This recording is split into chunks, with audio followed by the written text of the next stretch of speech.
Come on. Now we are. Play the game. No, the game will not be played. I will not play that game with all of you. Are we in? Yes, we're in. We're in. Go ahead. Hey everybody. Welcome back. Thank you for tuning in with us today after our week off. We just had a nice little rest and did a training montage to get ready for this week. Yeah. Was that? Oh, nice. For a second, I thought it was like Duel of the Fates, and I was like, "What?" We had an epic lightsaber fight. Oh, in a train. those are the days. Those were the days. So, Those were. welcome back, everybody, to our 8th episode of the Bards of New York first campaign, the champions of Cordia, the dingbats of this world, whatever you want to call it. Heath's Crusaders. Yes. But before we begin, we have a few announcements. Number one, if I'm going to pull up my notes really quick. Okay. All right. Just to remind everybody, we have our donation links down in the about page. So if you're feeling froggy and want to support us, you can either do that through resubscribing on Twitch or subscribing on Twitch, cheering some bits at us while you're watching the stream, or if you just want to give a one-time flat rate, we have our donations through, I believe it's Streamlabs down below in the links. Also, if you're interested in playing some D&D, I'll just shout it out again. We have our DM service that we are building. We're currently trying to get some groups together, so if it's something you want to try, even just a one-shot, please take a look at bardsofny.com. That is bardsofny.com.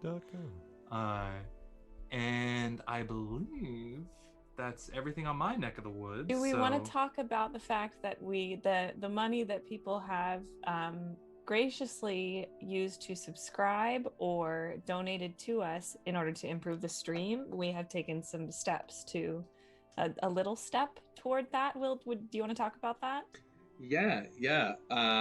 We've been setting up these like community goals, almost at first like a bit of a jest, a self-jest, a self-zag, if you will, for things we can, use the Twitch funds to help improve the stream on. And the first thing we are actually using these for is to buy and then utilize and get the supplies for the STL files to print custom minis for each of the main characters in our little show here. Mm-hmm. So the what you have generously donated to or sent our way is actually very actively going to be helping to improve this stream in a visible way. So I'm stoked to get those done. And on the DL, there's some more something that rhymes with fart on the way. Okay. You could just Great. say. You can just. Oh, can we not say that? Okay, never mind. I wanted to be a surprise, so I'll let them put it together. He also wanted to say fart. I also wanted to say Bards, fart. Bards of New York, dartboards. I was gonna say it's not. Last announcement is the giveaway that we are holding today during our stream.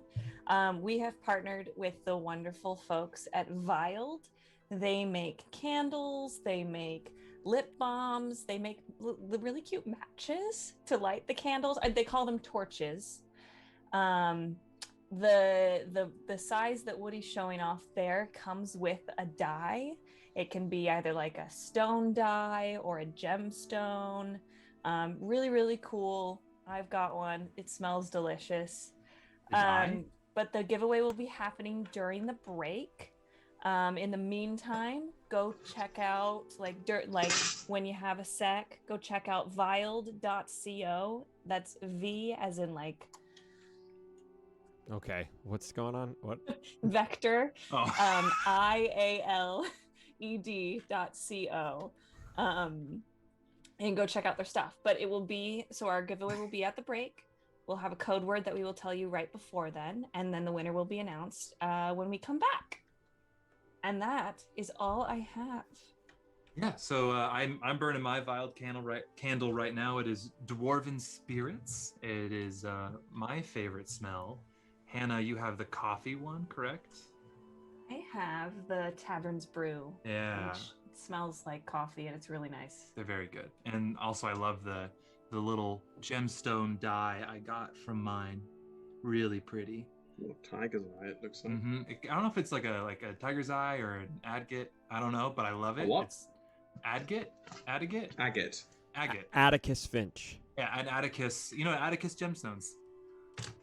Very well known. Okay, so I'm not ready. without further ado, let's start our session. Yeah, we had to get going. All right, I'm done. Right. Yeah, I was about to say, Right. time to, that's April a Fool- fucking wrap April on the Fool's, stream. guys. everybody. We're out of here.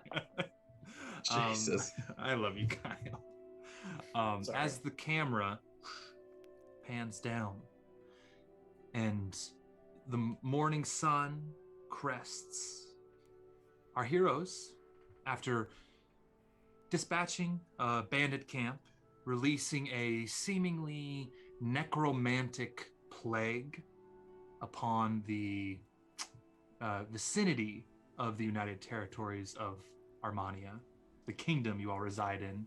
You spent a day buying some things and discovering some new abilities from the various party members.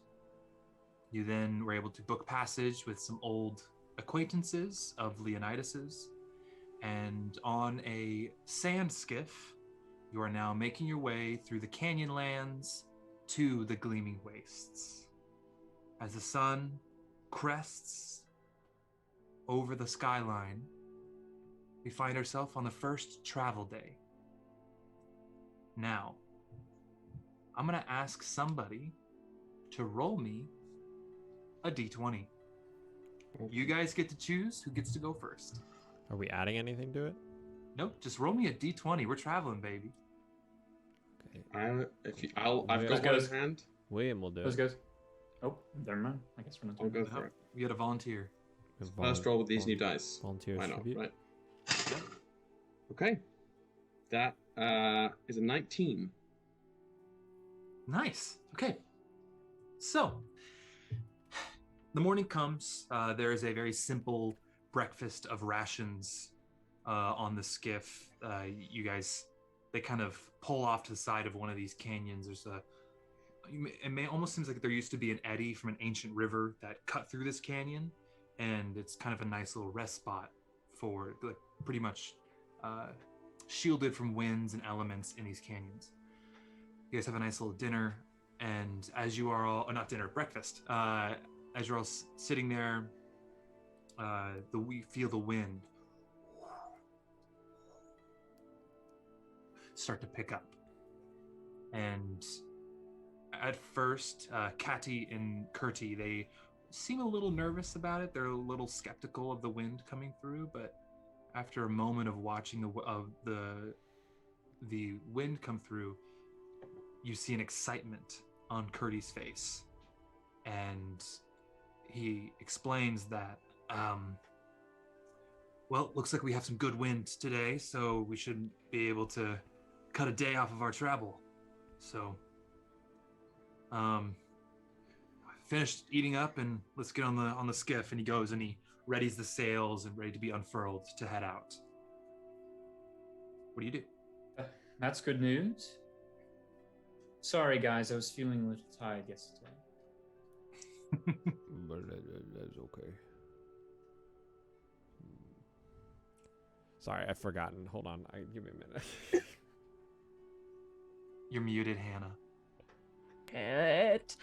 Sorry, I have dogs. The whole morning, Lilith is very quiet and very tired, and she keeps just kind of like looking off into space. I think it'd be best to get a move on. Yes? You want to get there sooner rather than later? Is that the goal? Is it? Well, if we get there as soon as possible, maybe we can stop whatever is happening to. And he points up to the sky and just towards that kind of shimmering green cloud-like miasma that's hanging above. Good word. That was a good word. I love that SAT word. word. Never Yeah. heard that word in my life. Sounds Really? Like, sounds like someone saying asthma but forgets to put some extra Miasma. put some extra letters in there. Miasma. Yeah. Ugh. Sorry, No. guys, I can't make it today. My asthma. Miasma. So Okay. Hugh quickly just throws the bit of bacon he was chewing on into his mouth, wipes off his hands, and starts grabbing up the crates that you guys set up for breakfast.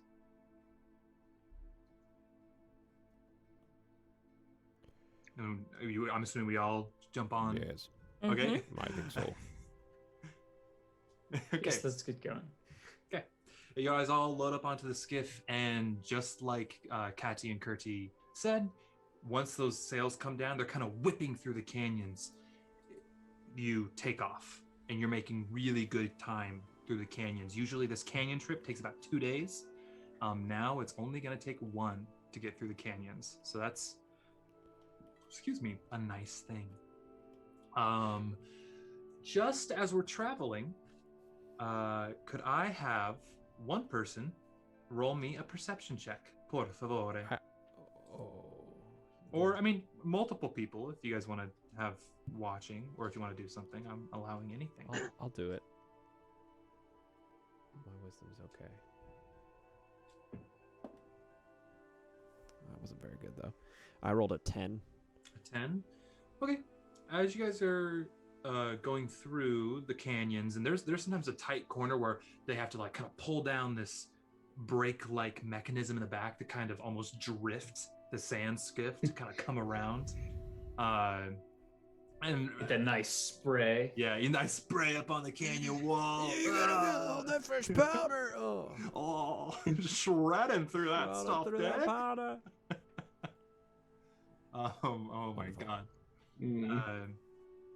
There's a couple times when you guys are riding, it's like a little, you think you're gonna run to the canyon wall, but these two are professionals, and they're able to just cut through the sand really well. You continue on for the first half of the day. Leonidas, you don't, as you're kind of keeping watch this go round, you don't really see much.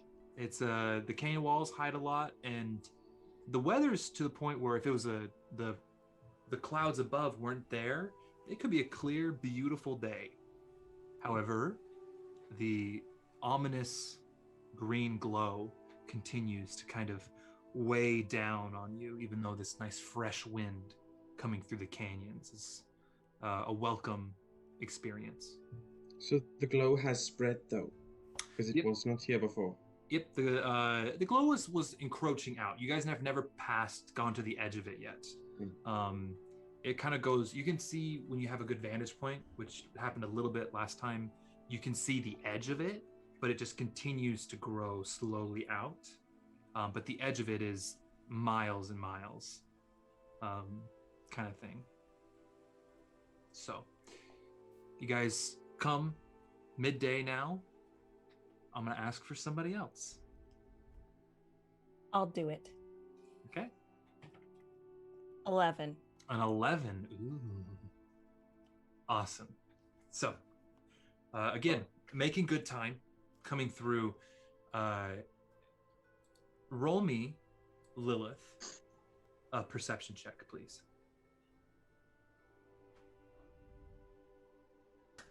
16. 16? Mhm. All right. As you guys are coming through, you see these beautiful, colorful wings flying in the air, just like almost like it looks like a small bird, but then you look off and it is very far away. But it's this large body, like about the size of a horse, and these beautiful wings coming off of it as it flies through the air. And you see it as it comes forward. Roll me a nature check, everybody. Is it Ho-Oh? No, kind of like Ho-Ho, I guess. It's not the legendary beast Ho-Oh. I think it's Ho-Oh.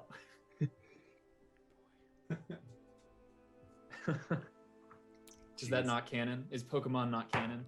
You know, weirdly enough, not. You think it would, right? Funny, All right. but Whatever. no. That's a 5 on my nature check.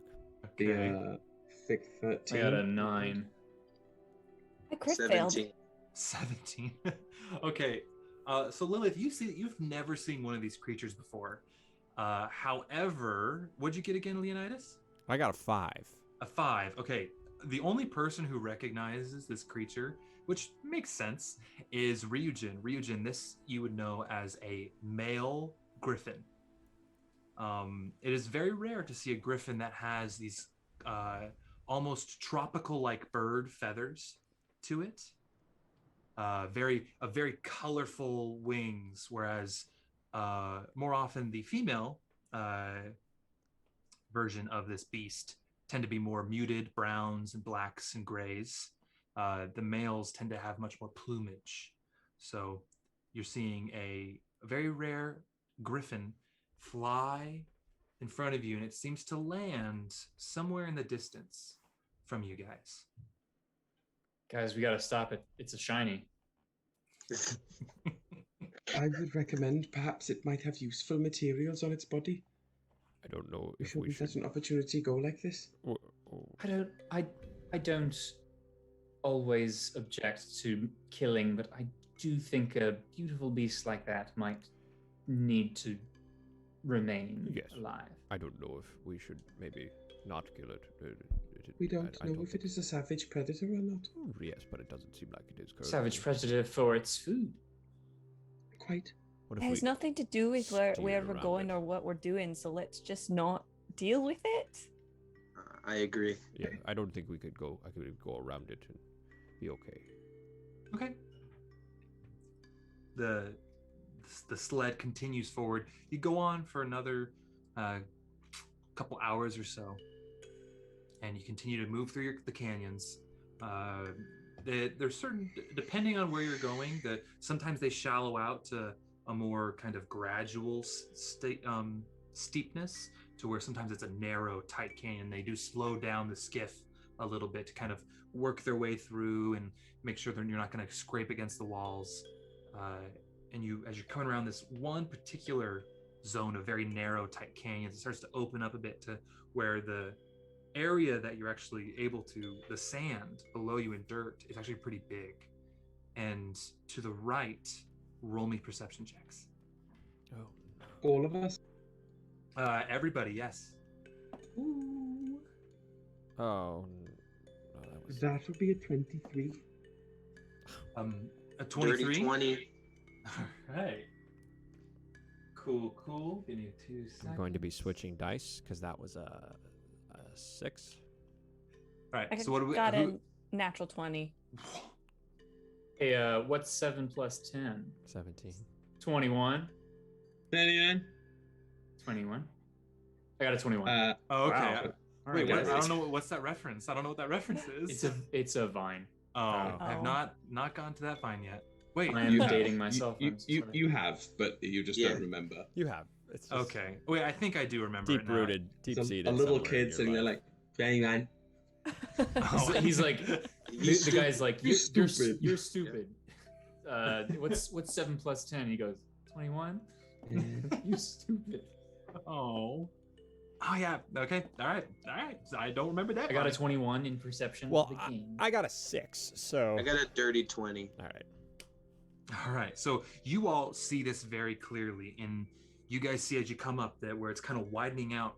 You see up on the cliff, this more gradual cliff.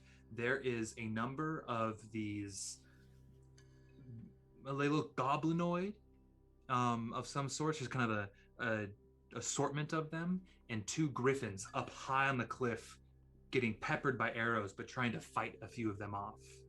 You guys are coming along and you see this. What do you do? Is it in our? Are we passing by this? Are we going to have to You come can close to keep a wide berth to kind of pass it if we wish, or if you wish to engage it.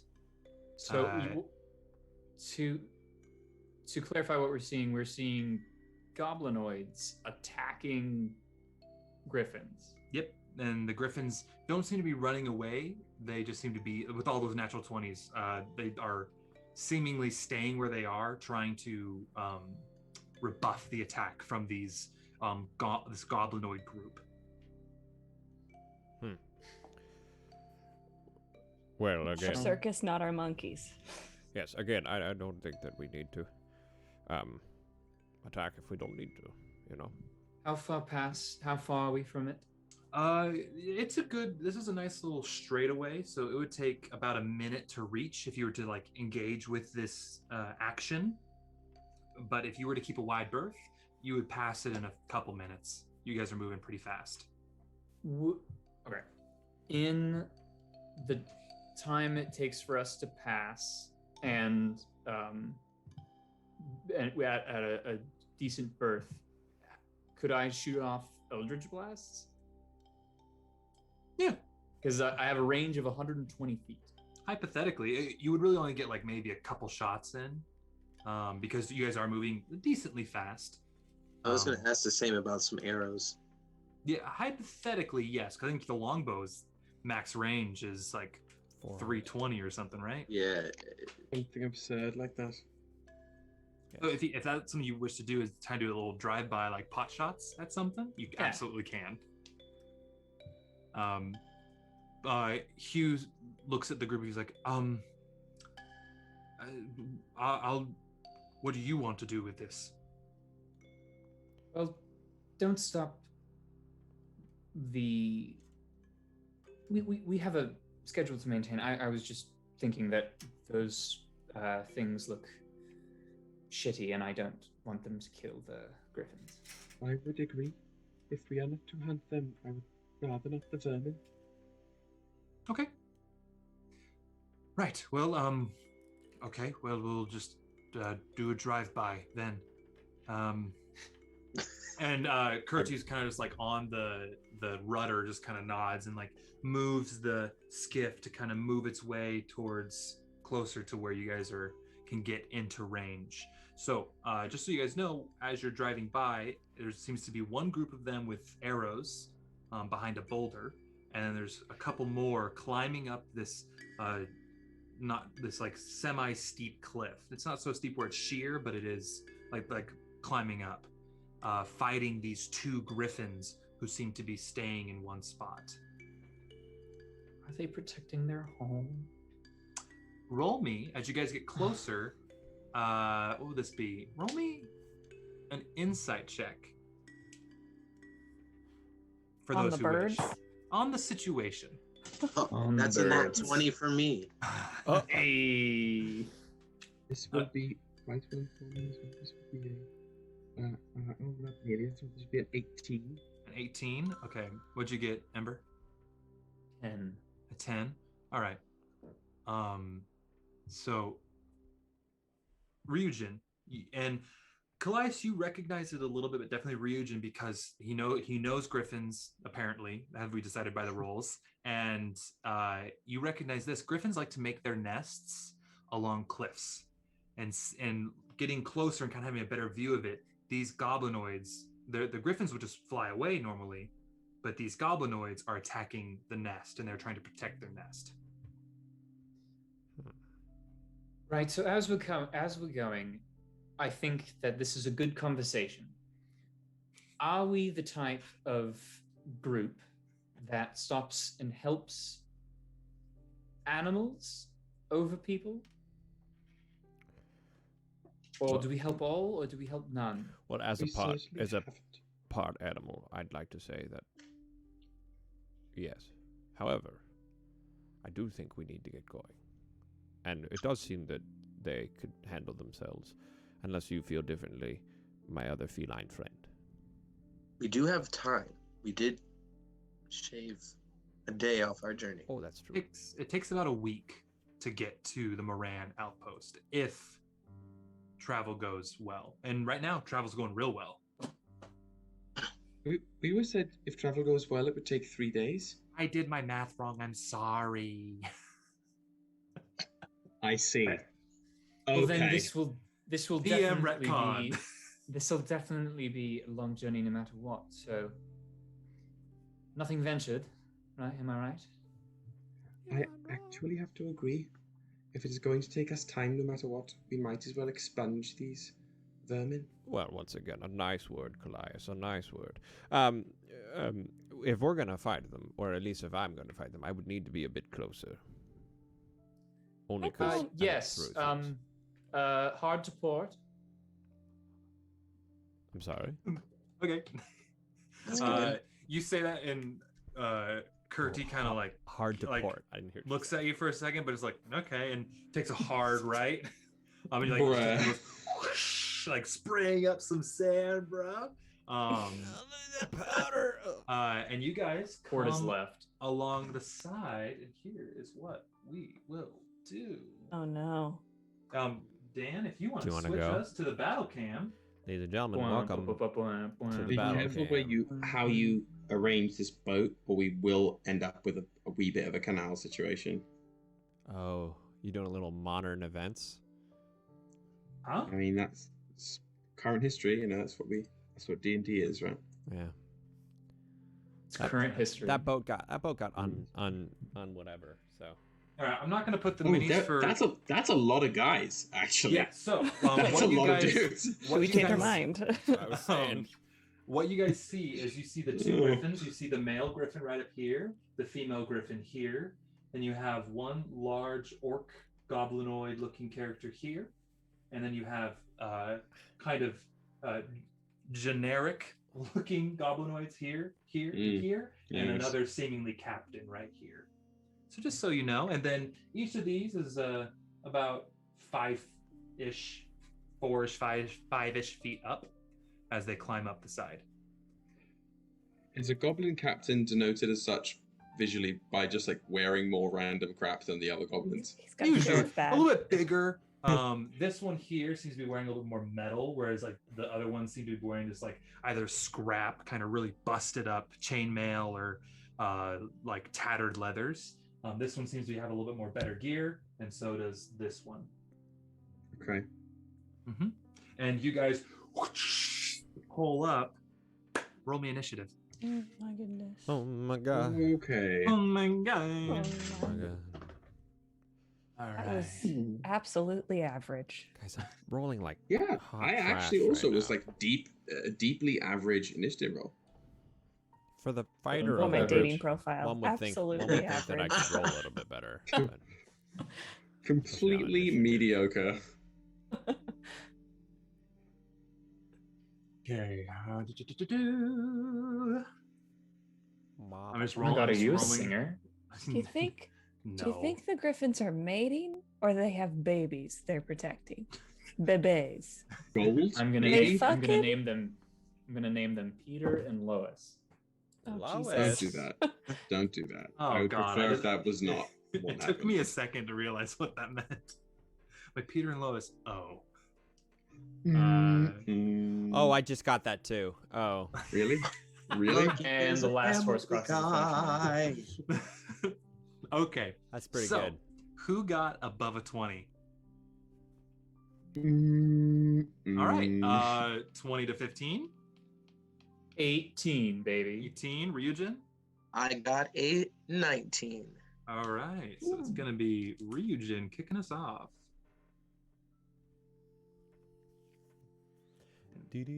I'm sorry, was someone singing the Game of Thrones theme? That's what I kind of... I hate that. I hate that you just did that. That you started singing it and then we're like, oh, somebody's singing it.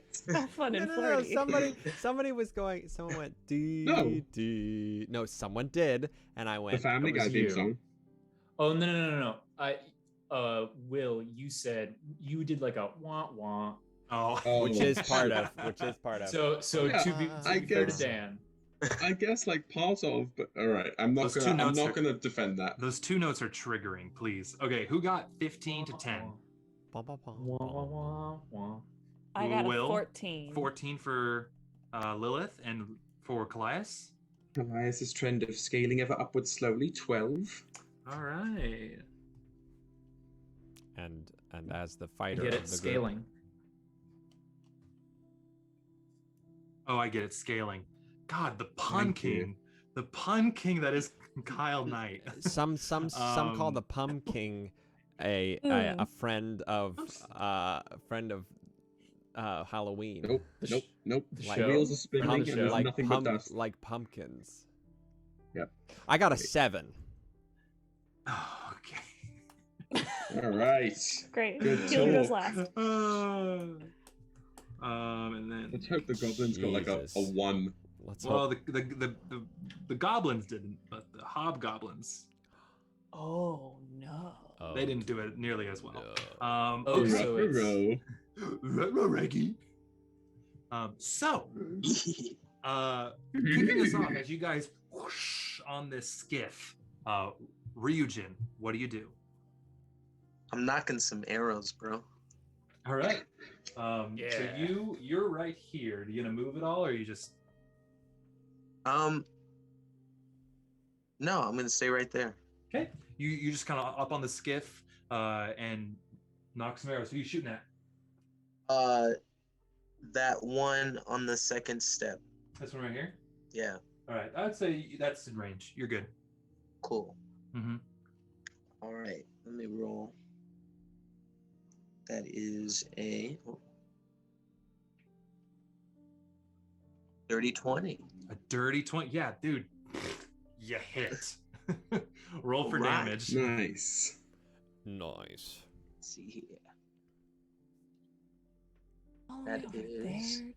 How do I get off the boat? Oh, There's just- so that many is questions. I just figured out 10 how to get points off the of boat. damage. Ooh, all right. Yeah, you just like good, like it's like right in the ribs. Still up, but hurting this guy. So that one takes a good shot to the ribs right here. End your turn? Yeah. All right. Now we go to the bandits' turn, the goblins. So this one, seeing you, goes, ah, and pulls his short bow and flings it towards you, Ryujin. And the other Wait, two, as in flings the bow? No, As in- knocks an arrow and Great. his little short bow. And then these two are, this one's gonna move here and also short bow, and this one's gonna hop kind of over here and short bow as well. So this one's gonna go to Ryujin, and then this one, these two are gonna go respectively to Ember and Kallias. just Respectively. because- yeah. Yeah, isn't that what it's, that's right? Yeah. I was just making a joke. It's respectfully going to respectively Ember and Kallias. All right, so first one I to didn't like that Ryujin. at all. What? I didn't like it either. Okay. I don't like most things I do. A 20 to hit. I like them. Jeez, Wood, you want to talk about something? A 20 to hit. For me? Yeah. Oh, yeah, that hits. Yeah. I was ready for it not to hit and me to lose my mind. All right, that's a D8. I You take 3 points of piercing damage. What a chump. And the other two, this one's for Kallias. Hmm. 6 does not beat your armor class, correct? Into the cloak, thank you. And for Ember, ooh, 17? Oh no, 18. Oh, you- 18. I heard both. 70. I heard 7. I was like, You also take 3 points of piercing damage as these 3 arrows fly towards the group of you. Right, I was kidding. Everyone, we should leave. This one's then going to hop down, use its reflex That's movement to too pop late. down over here. And this one's also going to be there, just kind of creating a buffer between you and their hunting. Okay, now we go to, that's the end of the bandit's turn. Now we go to Ember, your turn. Right. Ember will use his bonus action to cast Hex on the one in the middle, like the middle of the screen. Yeah. that guy. The one, okay. Let me grab my little... The Beyonce of the Goblin threesome. you mean the Beyonce of the Destiny's Child? Oh. Yes. Hexed him. I'm All having right. something's He's- going on. This goblin is now hexed. Right there. Okay. Cool. How far away is he from? I would say approximately like 50 feet from you. Okay, can I jump? We are not on water, correct? No, so this is sand right here. This is all kind of the same level, kind of slowly does a gradient up. So this is all sand. I was hoping to get off the boat and just move like to that like top left corner of the area and just kind of be like here-ish. You know, maybe on the lower part, just Lower so that part? I can have some cover. All right. I mean, this is just like the terrain I've made. Oh. This doesn't mean any cover between the lower and upper part right here. Well, that changes Just so everything. you guys know, like the sand is kind of blown in a sort of like a sand drift style, but it's not like you can hide behind this like wall of sand, whereas it kind of is up here where it's more actual sandstone. Gotcha. Then I'll keep moving up to like the corner of this level, to the right corner of this level. Yeah, You get to right. You can get right about there. Okay. Cool. All right. And is that your turn? Yes. Awesome. Oh, did you attack? No. No? I'm like I feel like I'm missing something. Wow. Hi guys. My name's. I cast Eldritch Blast. I don't even know why I'm even thinking. I'm All right. gonna shoot the dude that I hexed. The dude that you hexed? Okay. Roll an attack. That's gonna be 18 to hit. 18 to hit. All right. That's absolutely gonna hit. Roll for damage. Wait, you get an extra D6 or D8 with that? I get an extra D6. Nice. Wow. Oh yeah. Oh, Totally, bro. That's gonna be.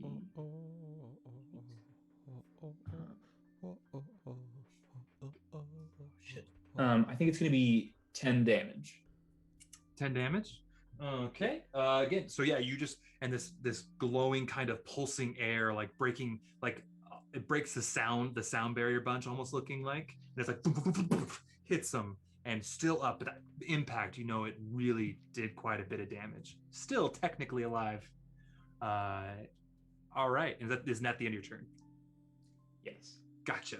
All right, now we go to Lilith. Your turn. Okay, how far is it from me to the dude that's in the very lower left corner? Like this one right here, or Nope. the captain? Yeah, the From captain. there, I would say about 60-ish feet. Okay. Well, then I would like to move my 30 feet Okay, toward I'll get you right up them. there. Do they see me? Or Are you attempting? I'm gonna say yes. They see, Okay. they are aware of you. They may not be looking directly at you, but you guys did just pull up on a sand skiff, and you didn't take a hide action beforehand. So That's fair. It's not like you stealthed in. That's fair. Okay, well then, I would just like to throw my least favorite dagger at him. Okay. Is that what it's called? That's My what it least is, favorite yeah. dagger. That's nice. My least least favorite favorite dagger. Right, roll attack, Lilith. Oh, that's a crit fail. Ah. Good thing it was your It's my least least favorite. favorite. So you see, so you go to you just kind of like from under your coat, pull it out, and you see it just kind of, and as the wind blows through, knocks it off course, and you see it just scatter amongst the cliff. You don't know where that dagger is. Maybe you just lost your least favorite dagger. You're gonna have to stay and look for it if you want it back. Oh no. What It is. You saw it. It's somewhere in the cliff in this area. Oh, I can't really. Is there my big any hand in this kind- area. Oh well, it's my least favorite, so like webs. Just like a basic looking dagger, I guess. It's not cool. It doesn't have like brass knuckles or anything. Yeah. What? Whoa. Is there any kind of like dune I can duck behind around me, There's or no? this pseudo dune, but where you are, it's just kind of a gradual Flat. slope up, so it's pretty flat. So there's really, unless you have a burrow speed, which I don't believe you do, it is flat. Like the mole I'm guy from good. Atlantis. Then Yeah. that is my full turn. Super exciting. All right. I love D&D. Okay. Now we go to. It is the Griffin's turn, respectively. So they are going to. This one's going to engage. The male is going to engage with this guy. This one's just going to stay where she is, right there. But he's going to engage. He's going to roll attack on this bandit captain. Oh, how was that? Let me check my notes. Doesn't hit. Rolled poorly. And gets 2 attacks. So the next one. So as the bandit captain's kind of positioned to where they parry both of these attacks, and the griffin, this male griffin trying to protect the nest, is not succeeding on the blows. And that is the end of the griffin's turns. Now we go to Kallias. Your turn. Right. How far am I on the corner of that from the 2 goblinoids that are on the south side of the screen here? These 2, I would say the closest one is probably 45-ish feet from you, where this one's probably closer to 50, 55 feet. Easy pickings. I am going to just stare, like Kubrick stare at them.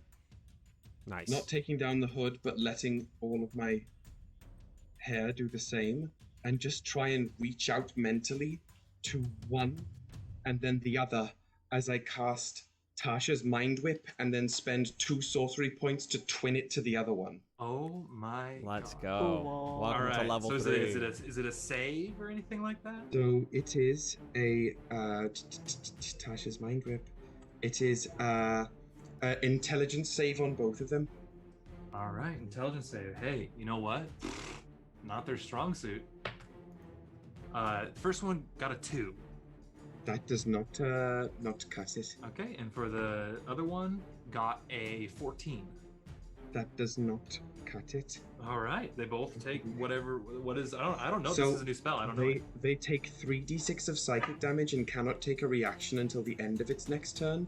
Moreover, on their next turns, they have to choose whether they move, take an action or a bonus action, but they only get one of the 3. Let's go. Hey, Tasha. That's so good. Hey, Tasha. Thank you. How about chill? The 2nd level spell. Good night. Oh my God. Okay. Yeah. Roll. Tasha don't give a shit. Our Lord and Savior Tasha. Yeah. They're Period. taking 13 points of psychic damage each as this like crackling bolt of nothing Right. of psychic mind. Yeah, as this you almost see like the air around coming from you almost pulse with this energy. And as it hits, you see it impact just like, and you see just the eyes, just kind of blood start coming out from this one's eyes. Dead. That one's gone. Well, I'll knock him over like that. That's fine. Sorry, I meant the two down by the those 2. Oh, okay. Well, even with the roll, this one would have failed it. This one, however, did fail, and this one does die. So this one's still up. Okay. My bad. Sorry. This one is a hobgoblin. These are just little goblins right here. Mhm. Just so. It's a hobgoblin. So this one is dead. I'm gonna move him off the map. But the other one can now only move, take a bonus action or an action on its next turn. Okay. All right. All right. So that is that. That one sucks because that one's the captain. Okay, now it is Hugh's turn. You see Hugh's going to just come up and jump off of the cart right here, and is going to. You see him make a couple hand movements to put his hands on the earth, and just like you feel like a little bit of like a rumbling. And Can I get the hand movements, please? Thank you. I don't know. I'm not a wizard. No, that's all I need. And he You're a pulls wizard, up Harry. a nice big rock for cover right here. Nice. Earthbender. Yeah, kind of earth bending, kind of pulls up uses mold earth to bring up a bit of cover. So if you're behind this, you have half cover. All right. Cool. Actually, he'll put it right there in front of you, Lilith, because I feel like that's the smarter decision. So there it is. He brings up that cover for you. And that's how he'll spend his turn. And then we have Leonidas. There Your we turn. Fine. Oh, boy. Okay, so where can I get with 45 feet of movement? Oh, no. That's not what I want. Where is 30 feet from me? 30 feet from you is probably right here next to Lilith. Okay, and then where's another 15 feet? Another 15 is... You could actually, with another 15, you could engage with the hobgoblin right here. I'd like to go next to Lilith, All right. and then I'm going to manifest an echo that will go and attack the hobgoblin. Fuck yes. All right. For an echo, it's a halfling mini, but here is your echo Okay. right there. Oh, he's a bit tiny. Yeah. And great, and then that echo is going to attack from that spot.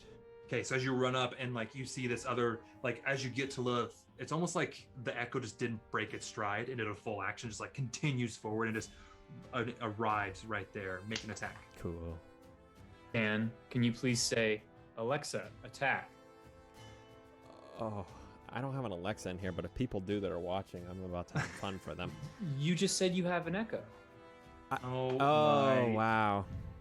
Ladies and gentlemen, the Kyle amount- Kyle is I doing... would like to leave. on I would like to go Dollar. home. Kyle's on In the point. dad joke jar. Yeah. We're making a dad joke jar from that one. Okay, I'm sorry. No, they're good. I'm impressed. They're very I'm good. impressed. One might say that you're a You're so They, quick with it. they definitely are taking years off my life with every single one, but like, sure. But adding years to like ready to be a dad, Guys, you know? I need like a full new set of Practicing. dice. I need a full new set of dice. I'm gonna go to a dice place tomorrow. I'm so done with all my dice. Oh, you know, there's a great dice place in New York. I know there is. That's a 9. A 9? Who works there? Yeah. Okay, a Thank 9 misses. So the echo comes and you see this hobgoblin just kind of barely just dodges out of the way, just misses it barely. Okay, well, and then I'm going to, because I'm upset, I'm going to use Unleash Incarnation and get another attack from the dude. Oh. All right, roll attack. Because I just would like to do something. And I crit fail. All right, I'm gonna go. Thanks, guys. It's been a fun day. Oh my. It's been a fun Okay. night. It's been a fun night Sure. so far. Bye. I think as you are attacking the echo, first time really doing it like focusing it on Yeah. purpose, it almost seems to almost blip out of existence. And so as it goes into the second strike, it just kind of like shudders and the strike just passes through. A little bit of Johnny Depp in that one movie, I don't know what movie you're talking about. Transcendence. What's that movie where Oh. he's like a computer?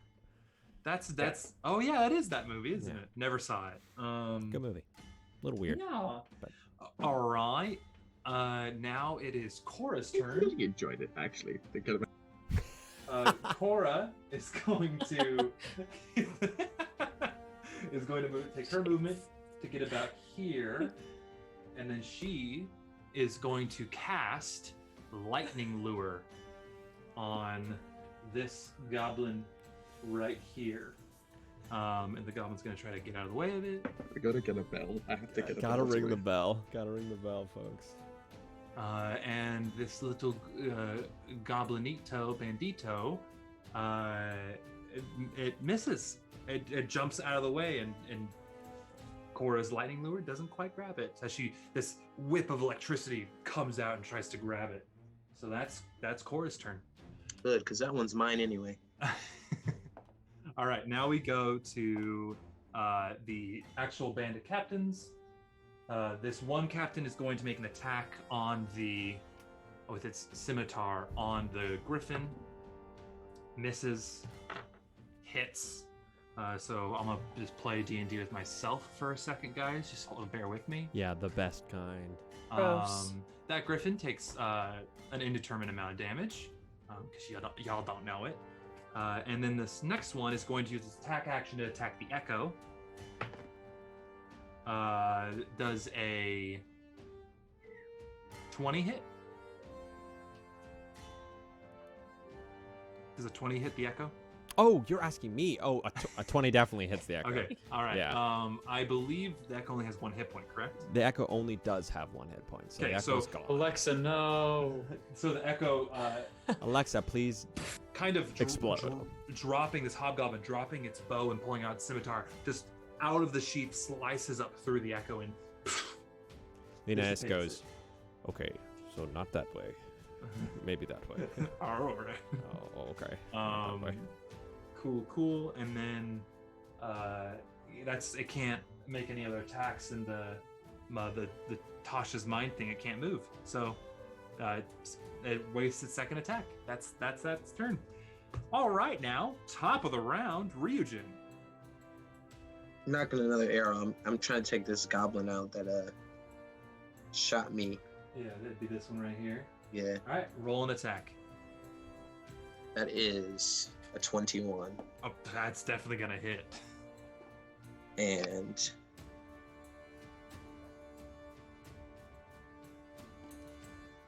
that is 11. 11. Oh wow. So so basically you just like this guy, and you just take the other hit, and this one does it again. And again, almost like Robin Hood's the next arrow, just nice grouping. And it's like boom boom. And this goblin falls to the ground dead. Nice. Is that the end of your turn? Yes. All right. Nito Bandito. All right. Now we go to the last Bandito's turn.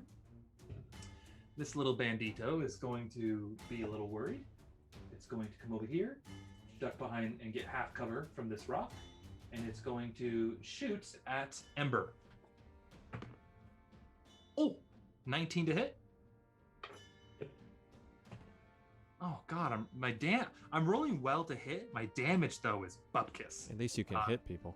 2 points of damage as this Right. arrow hits you. And that's that little boy's turn. All right, and then now we go to Ember. It's over to you. Well, good thing I was already gonna fucking kill him.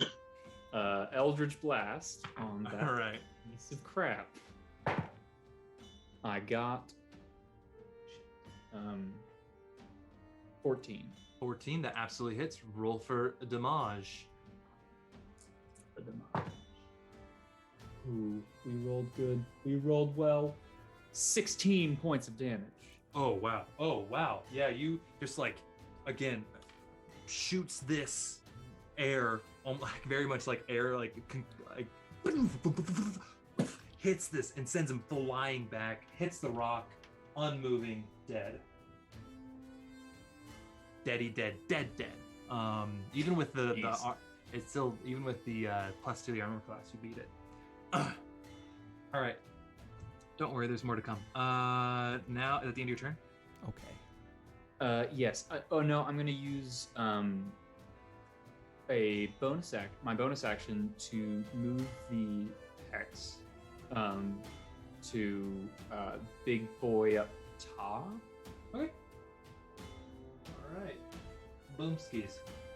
Big boy up top's Cool. got the Boom hex. skis. All right. That's and how far away are they? I'd say the big boy up top is. I would say again, like, as the bird flies, 50-ish feet. Okay, cool. So I'm not gonna fucking move. I'm good. Yeah. Maybe a little bit more, looking at it. But I it got is. the long barrel. Yeah. All right. Cool. The little banditos are all gone, so I'm gonna get rid of their card. Okay. Now we go to Lilith. It's your turn. So what are you gonna do? So this rock that is dropped down in front of me, can I? It's the sneak attack thing, you know. The dance of the rogue. Technically, no, because you didn't take a hide action, and then it is aware of you. So you didn't break, because this is only half cover. It's a little weird because it's the leveling. But this is That's only fine. half cover for you, so it still sees you. Oh, okay. Can you yet do a bonus action hide yet? Yeah, I can. So you could do a bonus action hide, and if you succeed, you can attack and then get sneak attack. You know what? Lilith is going to whip out her rapier and her dagger in the other hand, and she's going to like log roll like over like on her back over Nice. the rock. That's just flair, cinematic flair. There's Love a it. quote from Galaxy Quest. And Does then the actually- rolling help? Wow, Will, what a What a cut. reference. What a I good haven't thought about reference. Galaxy Quest in so love long. that What a good I movie. have, because I've watched it recently, because it's a classic. It's a classic We movie. need your Okay. help. as she rolls off, she kicks off of the rock, and then she's gonna slash with her rapier, Oh. stab with her rapier. Oh, like a water This dancer rolling Yep. its definitely is like attack. so Very much mwah. like a water dancer. Yeah. And then she'll do a bonus action to slash with her dagger. All right. And a quick question, Kallias. Does it last till your turn or the end of their turn? So they can't take a reaction until the end of their turn. They already had their turn, so they can take So reactions they now. can take a reaction now. Yeah. Gotcha. Cool. Just checking. Correct. All right. This captain's gonna use its reaction to do a parry, so it has a slightly higher AC. What'd you get? I'm rolling right now. Mm-hmm. Natural 20. Oh, cock. All right. Roll for damage, and you get an extra damage die, That's so or exciting. a full damage die. You know what you know what we do. Yep. Mm-hmm. It's my natural 20 dance for anyone watching. That was nice. Dan. Thank you. So 17 points of damage for the rapier, and then I'll Nice. slash with the dagger. Don't get to add anything to it. Well, that was a crit fail, so Okay. Yeah, you're not. I can't really see many consequences there. Excuse me. So you just lose. You just don't hit. You're not gonna hit. Just not gonna But hit. you said 17 points of damage. uh-huh. Okay. And that's my turn. Gotcha. All right then. Now we go to. There's my notes. The Griffin's turns. This Griffin, she is then going to turn her attention a little bit towards I Ember. get it now. Not necessarily. See, there you go. Peter and I I Lois. was like, why are we making a Family Guy reference? And Wow, You that's forget- the last horse to the race. Wait, Yeah. actually? No, I'm dead serious. Yeah, I was genuinely confused as to why we were naming them off Family Guy characters until we got to this point. So yeah. Peter. This Griffin is gonna come down to here, make an attack. Ooh, Lois. don't fall. This one's just like, again, the female is kind of staying in this seemingly nest area, protecting it, making sure nobody comes near. But now her defensive stance is shifted towards Ember. All right. You're a stranger. It's coming into her home, Peter. Who are you? Peter. Peter. All right. This guy's made 2 attacks. Let's see if he actually hits this time. Yes, that one hits. Cool. Second attack. Oh, yeah. Both hit. Jesse? No, I don't know what I was doing. Ooh. A friend of the show, Jesse Pinkman. Hey, guys. 6. Doing good damage. I'm excited. Oh. Dude, nice. All right, What the so fuck is going on? sorry, I'm What do you- just got what excited is playing having, like, D&D with a think myself tank? for a moment. So, Like a whole load of. Just turn into a 4-year-old with his bionicles. oh yeah. Do Oh. not. Don't even. Do not. Not Do not bionicles. come with bionicles. Don't even. Don't even. So the Wow. male You guys remember uh, the movies? Oh my Yes. god, the Legends of Do you, Matanui. do you remember the movies? What do you think I am? I still have like nightmares of those snake bionicle, like the evil snake bionicles. The Rockney? Yeah. No, the come now. Rockney. With like the weird thing that and live Servants inside of their. Matoro? Let's go. Let's go. Come on now. There's an open world RPG about this coming out. Oh Check wow. Okay, Check it. campaign No 2. way. Campaign 2 to everybody is bionic. Campaign two. Bionic. Bionicles. Oh my god. Not a Star Wars Bionicle campaign. delivered. Bionicle campaign. Okay. doing 32 points of damage on this bandit captain. The male griffin did a really good a job. And that is the end of their turn. Now we go to Kallias. It's you. Right. I am going to see here. I think I'm going to try and finish the job on the one on the hobgoblin. Given that they were still up after the last one. So I think I'm going to just reach out and let the sort of wild energy spool and try and cast Chaos Bolt on them. I'm definitely going to use my Wild Surge, my Tide of Chaos for this. Okay. So I have advantage. And I'm going to make you roll on the table. Please. Okay. I want to know. Before or after? A potted plant. Afterwards, Turn please. into a potted plant. Okay. Turn into a pot. So I'm going to Here we are range again. spell attack.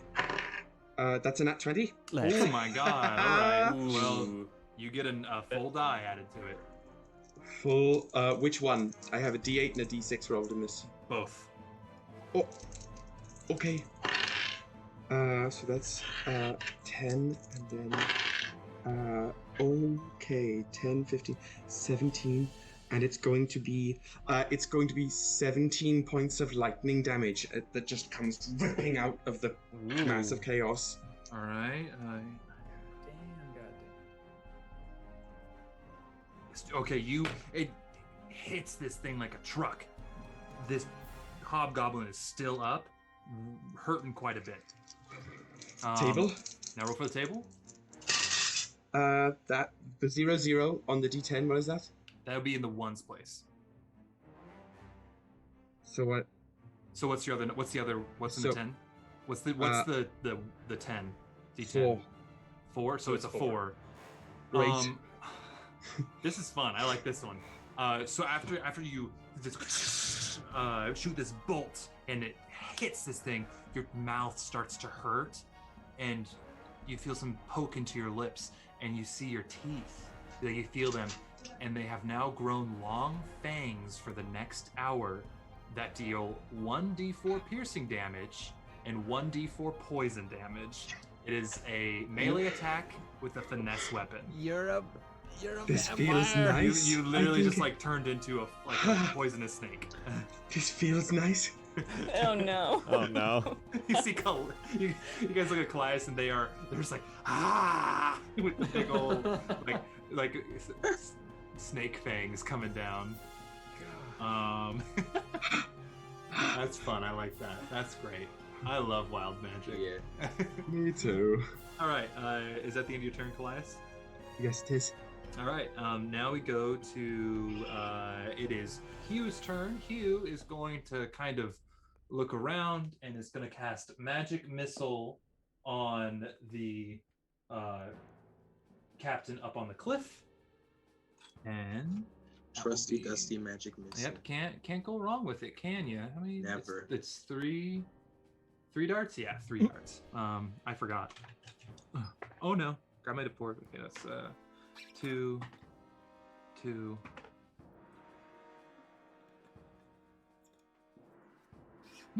10 points of damage. That's pretty good. All right, Hugh.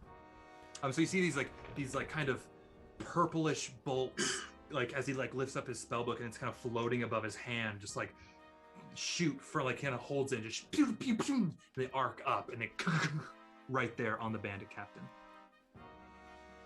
Nice. All right, there we go. There we go. All right, Kevin. Kevin. Oh my gosh. Now we go to, and he's going to stay where he is, just right there off the cart.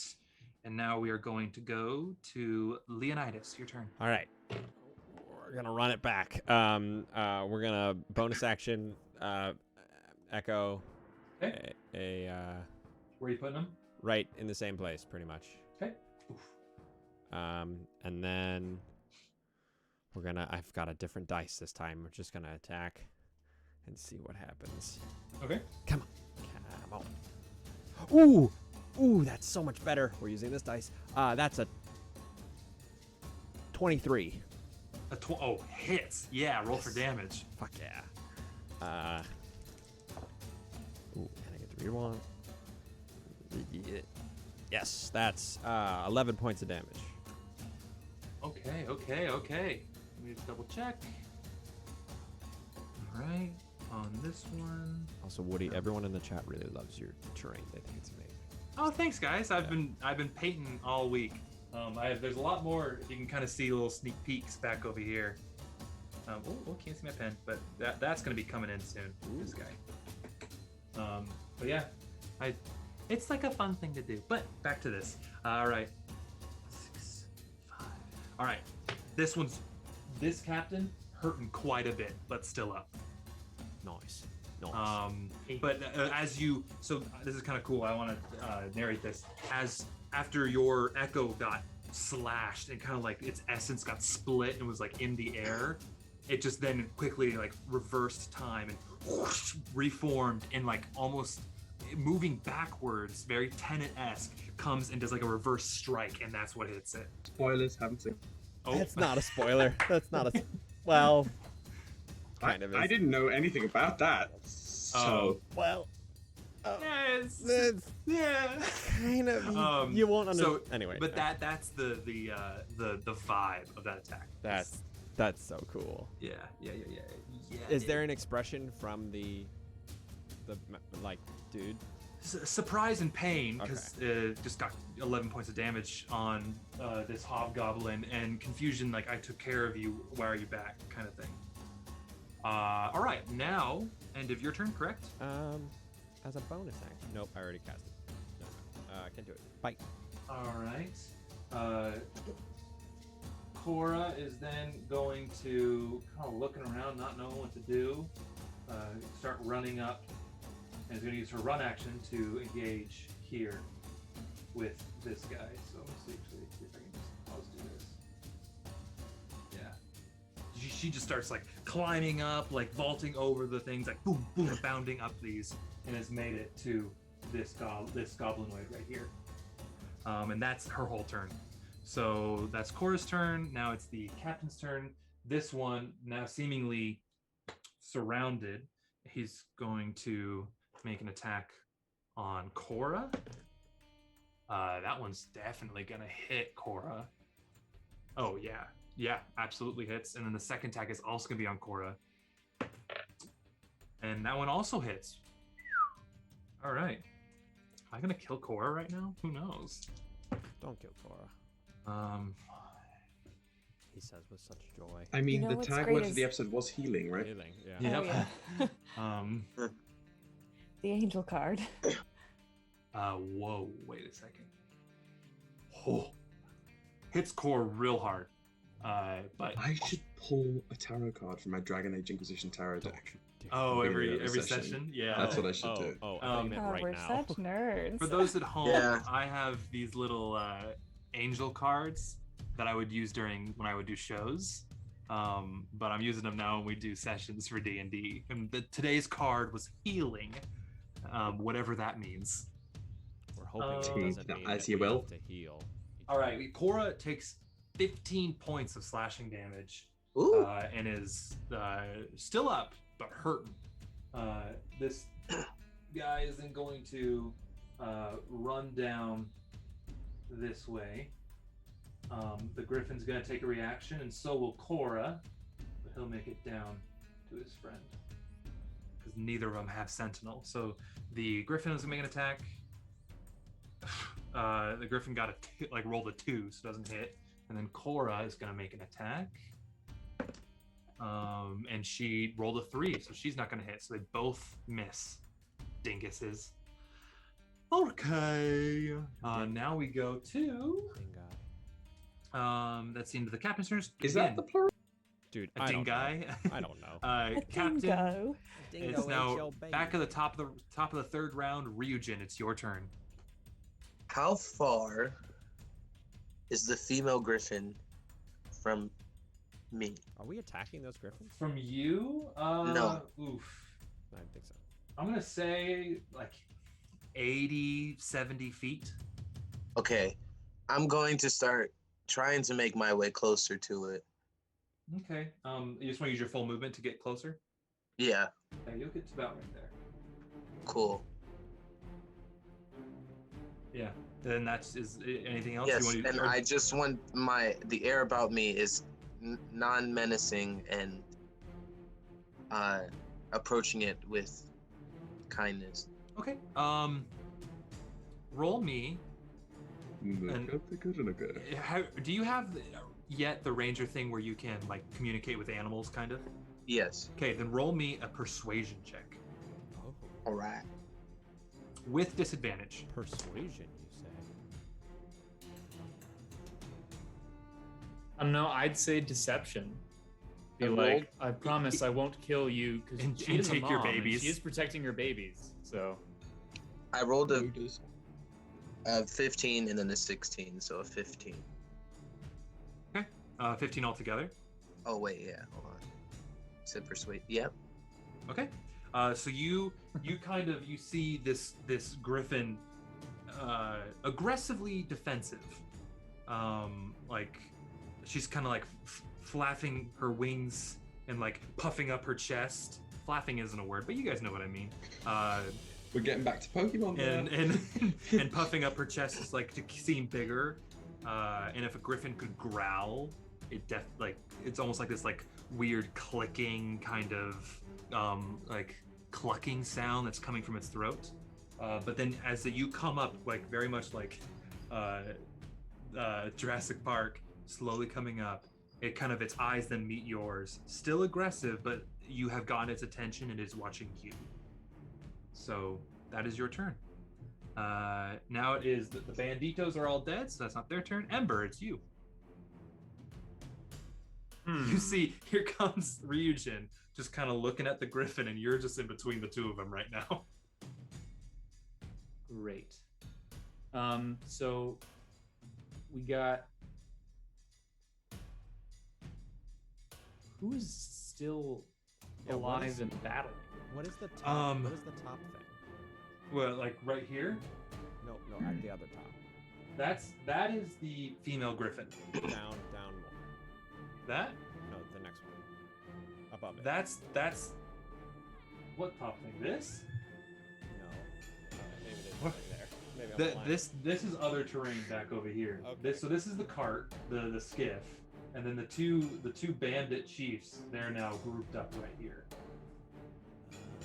Yeah, the green bottom, and then you can kind of see this hobgoblin kind of blends in with the ground. Okay. But best I can do. All right. So Ember, what are you doing? Right. They're kind of far from me, and they're also surrounded. So I think they got it. I will turn to the griffin. I will drop Hex on the dude. Okay. And I will cast Suggestion on the griffin. Okay. What do you suggest?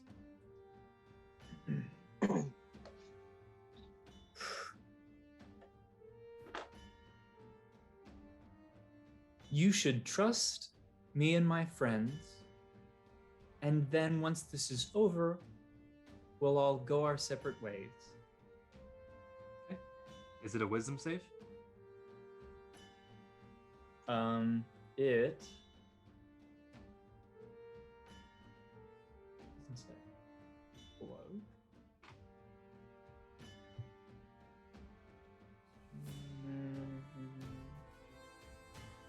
Yes, wisdom saving. Wisdom saving I'm throw? sorry, Gotcha. Wisdom Okay, saving you- throw. You're good. I'm going to be using my vile gemstone die on this one. Ooh. Add. Okay, you cast a spell. You see this. You feel this magic hit this griffin, and her aggressive stance relaxes. You see her still nervous of the fighting that's going on, but seemingly the spell has taken hold. She crit failed. Nice. Yeah, so great for my players, Viled, but let's get some higher rolls up in here for when I attack them. Still love the die. No, love the die. That's great. Love That's the great die. for Big the fan. The party is a big fan of the die. All right, cool. Is that the end of your turn? Yeah. Okay, cool. So we got the two animal trainers up here talking to the griffin. All right. Now we go to Lilith. Your turn. Okay, I am going to stab this guy, and it is a sneak attack because he's being flanked. Finally. Technically not being flanked.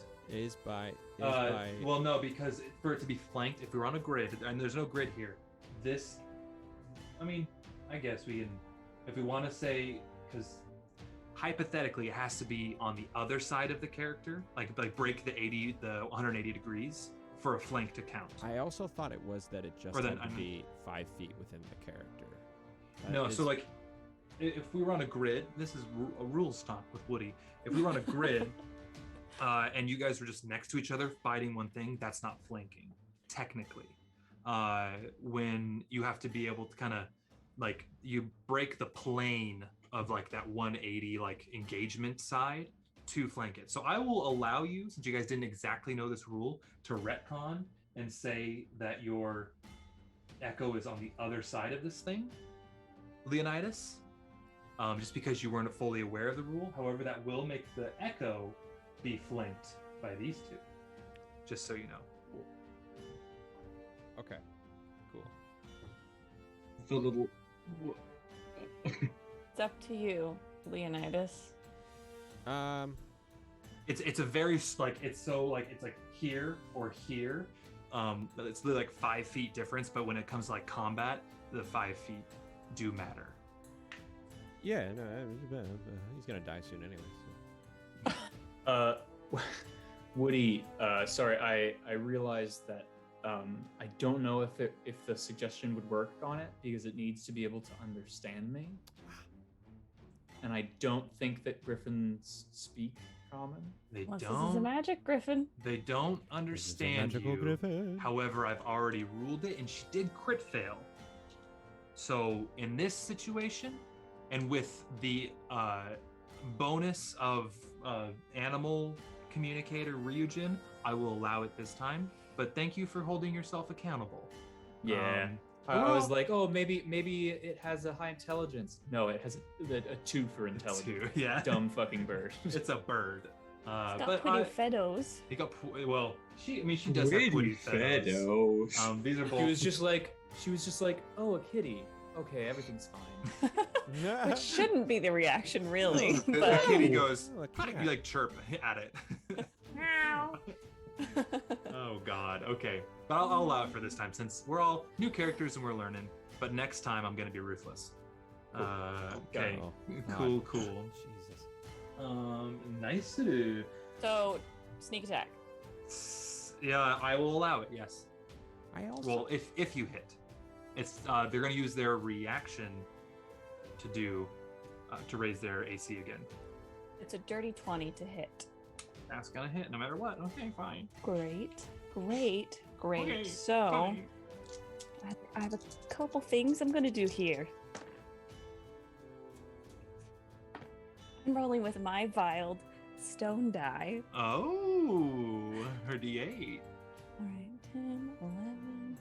That's 15 points of damage with Okay. the rapier. And then, as Lilith does this, she feels like there's just like a reverberation, and Wails of the Grave happens on the dude flanking the echo. And I'm going to roll another d6 and they get that damage. Oh. Wait. All right. There's no save for it, correct? No, it's just half of my sneak attack damage. Like the sneak attack die, I roll again and then deal it to somebody within 30 Oh. feet, I'm pretty sure. Yeah, I think so. Yeah. If I remember reading it. That's badass. Yeah. Okay. Roll for damage. That's a bonus action, or that's just. It's a Like you can use a certain amount of times a day, correct? yeah, I have it twice a day. Yeah. That's 5 points of damage. Okay. My favorite thing is proving to be attempting to and listening to us trying to describe doing things that we as players know that our party member, that our characters can do, that the characters kind of don't know that they can do. Yeah. Yeah. That's my favorite bit. Yeah. That's like your wheelhouse too, where it's like, Oh yeah, magic. like, but like the whole like I feel a reverberation and then some dude's head blows up. You know what I mean? Like, You know what that is? I That's- summoned the dead. That's very Average day. not any Yeah. not any spoilers, but that's very The Boys. That's all I'll say. For those of you that know, you know. Those of you don't, I'm not gonna say it. And then Good fucking show. Good for I would like to use my bonus action just to slash with my dagger. Okay, well, I'm gonna let you know first that rapier stab was more than enough, and this you just slow, like just like pierce the heart of this hobgoblin. This hobgoblin is a deady dead. Oh. So Okay. Can I Yeah. move over to this dude and then just bonus action absolutely, slice? you are no longer flanking. Just so you know. That's fine. Well, I didn't hit because I rolled a 4 plus 6, so that's a 10. Or it's not even that, so it's just a 4. So Okay. All right. So you just wipe out that one captain, and just step over their body, and now you are engaged with the next one. That's the end of your turn. Now we go to the Griffin's turn. The male Griffin, still aggressive, is going to attack Cora, because that's what makes sense. What are you doing in my house? Wow. What are you doing? These Griffins rolling bad. Cora doesn't have that high of an armor class. Missed both. So Cora's lucky. So Cora's kind of like, yee! From the Griffin attacks. And now we go to Kallias. Your turn. Right. I think I'm the only one still on the skiff. It looks like. Kurti and Kazi are there. They're just not combatants, so I didn't put them on the board yet. Well, I think in that case, since the hobgoblin captain is still up, I'm going to have to just let loose another chaos bolt. I can't let this stand. Okay. Roll an attack. That's going to be a 19. A 19. All right, a 19. That definitely hits. Roll for damage. Okay. That's going to be 15 points of psychic damage. Okay. Let me just do this math real quick. Oh, wait, hang on. If you roll the same number on both d8s, which I did, they were both 7s, hence the psychic, the chaotic energy leaps from the target to a different creature of your choice within 50 feet of it. Is there someone within 50 feet? Within 30 feet of the... The only beings that are within 30 feet of this guy are your allies. So don't do that. Well, that's up to you. Well, it says within my choice, so that's... Yeah, I'm it's your going to say choice. does not do that, then. All right, cool. All right, let me just do this math. You said 15 points of damage, correct? Mm-hmm. Okay. Chaos Bolt is my new favorite spell, I think. Dude, I don't know why that it does as much Tosh as it does. That Tosh's spell should be your favorite spell. That thing is wild. Yeah. Okay, you hit this thing again, and you see this kind of like the blood start to pour out of this. This one is actually an orc. This bandit captain start to pour out of their ears, and so close to death, but still technically living. So Not in the like emotional sense of the world. yeah. Word, but All right. Now it is Hugh's turn. Hugh is just kind of worried about Cora, so Hugh is going to. What can he do to help his sister? He is going to. Can't really do much to help his sister, can he? He's just going to make his way over here and use his action to he's gonna make a persuasion check, and he's going to try to get the Griffin to look at him and not his sister. Ooh, and rolled really well. Yeah, so he is like, hey, and like just like yelling and like waving his arms, and I see like It's another Jurassic Park reference. yeah, big time, yeah, Jurassic Park. Oh my god. It just keeps waving the flare. Yeah. And then let's see what the griffin does. Okay, you see the griffin turns his attention towards Hugh. Very Jurassic Park. Now he's like, oh no, and runs away. All right, cool. That is going to be Hugh's turn. Now it's Leonidas, your turn. All right, I am going to attack the green thing that's next to me with my echo. All right, roll attack. Oh, that's another 23. Absolutely hits. Roll for damage. That's... I can't do math. 14 points of damage. 14 points of damage. It's all yours. Oh, ooh, could I? No, I can't do that. Okay, so I think it's just like he slices up. I'm always a big fan from slicing up from the bottom in the middle in between the human, or the thing, and then they split in half like a flower. Okay. What flowers are you looking at? Yeah. Flowers that bloom like this. Granted, they're not blooming like this. So maybe not a flower. you how do you know what? I love it. Yeah, No, he goes like this, and then he swipes up below. I would say maybe an uppercut with its sword. Yeah, and then it just slices through the thing like total. Okay. The thing. Hell yeah! So I don't know. Your the echo, humanoid, the person. Goblin. It's a person. Your echo Person. Not necessarily. It can kind of take advantage that it is a kind of a creature of mist and fog and possibility. Kind of floats in the air and batter up swings up through the middle and just bisects this captain in half. Another good word. And it is dead. All right, now we're still in combat technically. So, Leonidas, is that the end of your turn? I'm gonna, as a bonus action, teleport myself to where the echo is. Okay. And does your echo switch spots? It does correct? indeed. Okay. That's so cool. So like just like a and like you just appear right where you are next to Lilith. Hello. Sorry. Okay. That the end of your turn? Yes. Okay. Captains are dead. Ryujin, what do? You see the lowest griffin kind of sit on her haunches a little bit. Cannon. I am going to. Oh, no way. The lowest griffin. Yeah. Anyway, go ahead.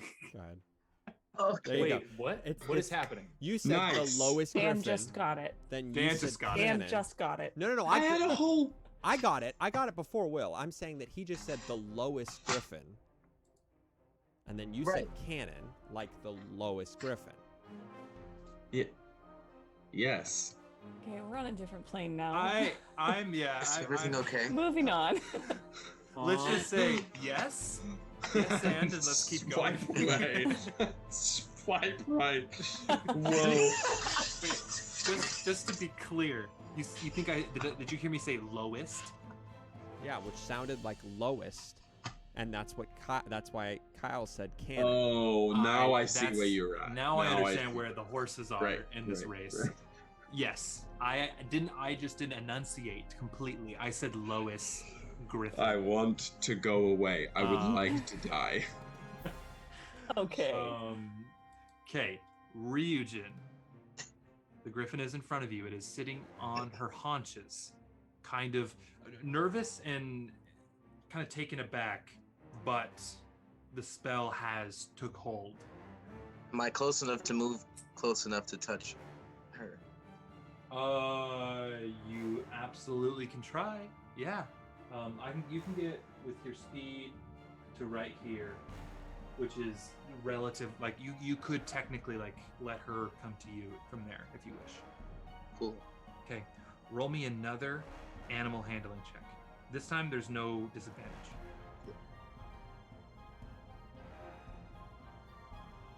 22. 22. Okay. Yeah. Okay. This female griffin kind of like cautiously, like just doesn't like. It's not like she's relaxing into your hand, but like a curious with her beak nudges it and looks back. Just.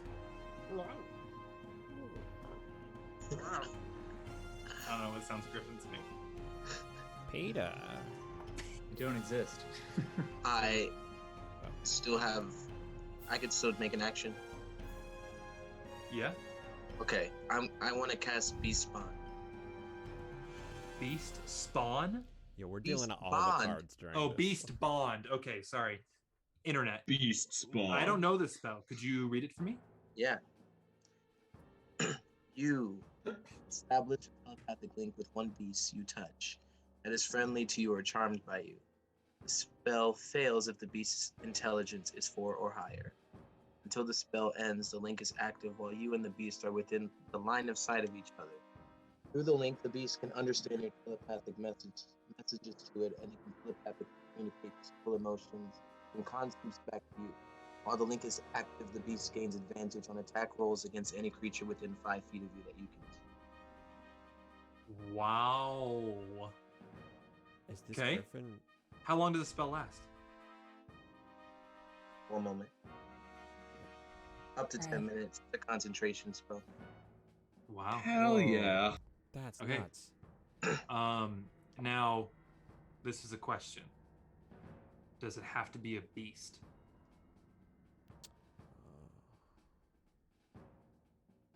That's the It name. doesn't that's a- specify. It just says beast, but I don't know if it. Because technically, What is the wording of the like first part of the spell? If it says beast in the first 2 sentences. Yeah, then I guess it's beast.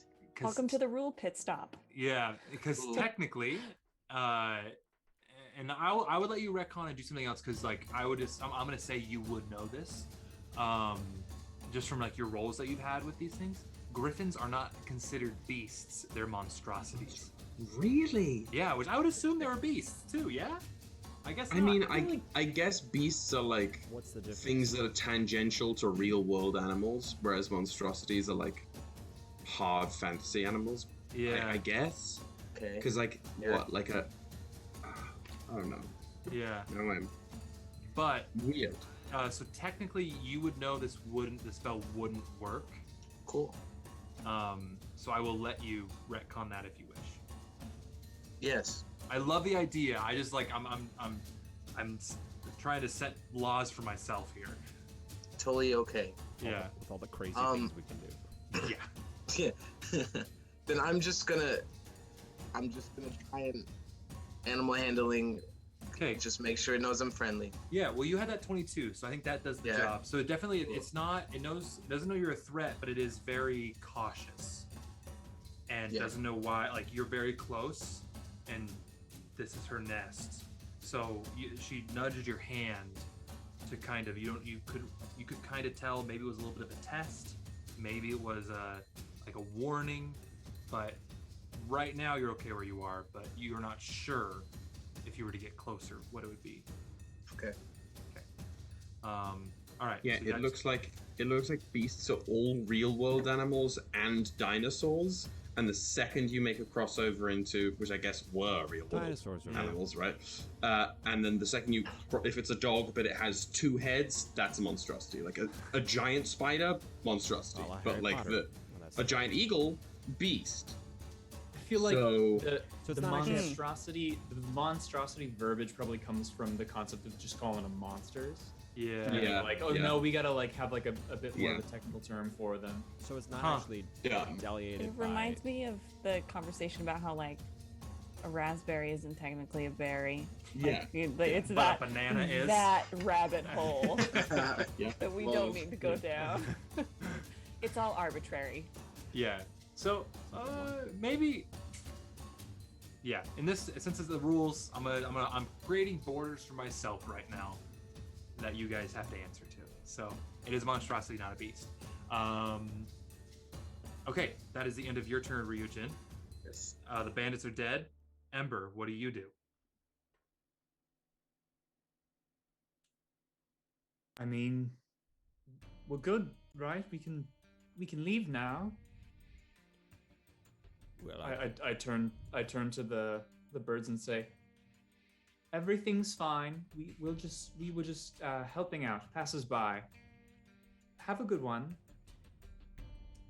Okay, do you move at all, or what do you do? Yeah, start backing up. Okay. Going back to the boat. Okay, I'll say you get back. I forgot to do Cora's turn. She disengaged and ran down here.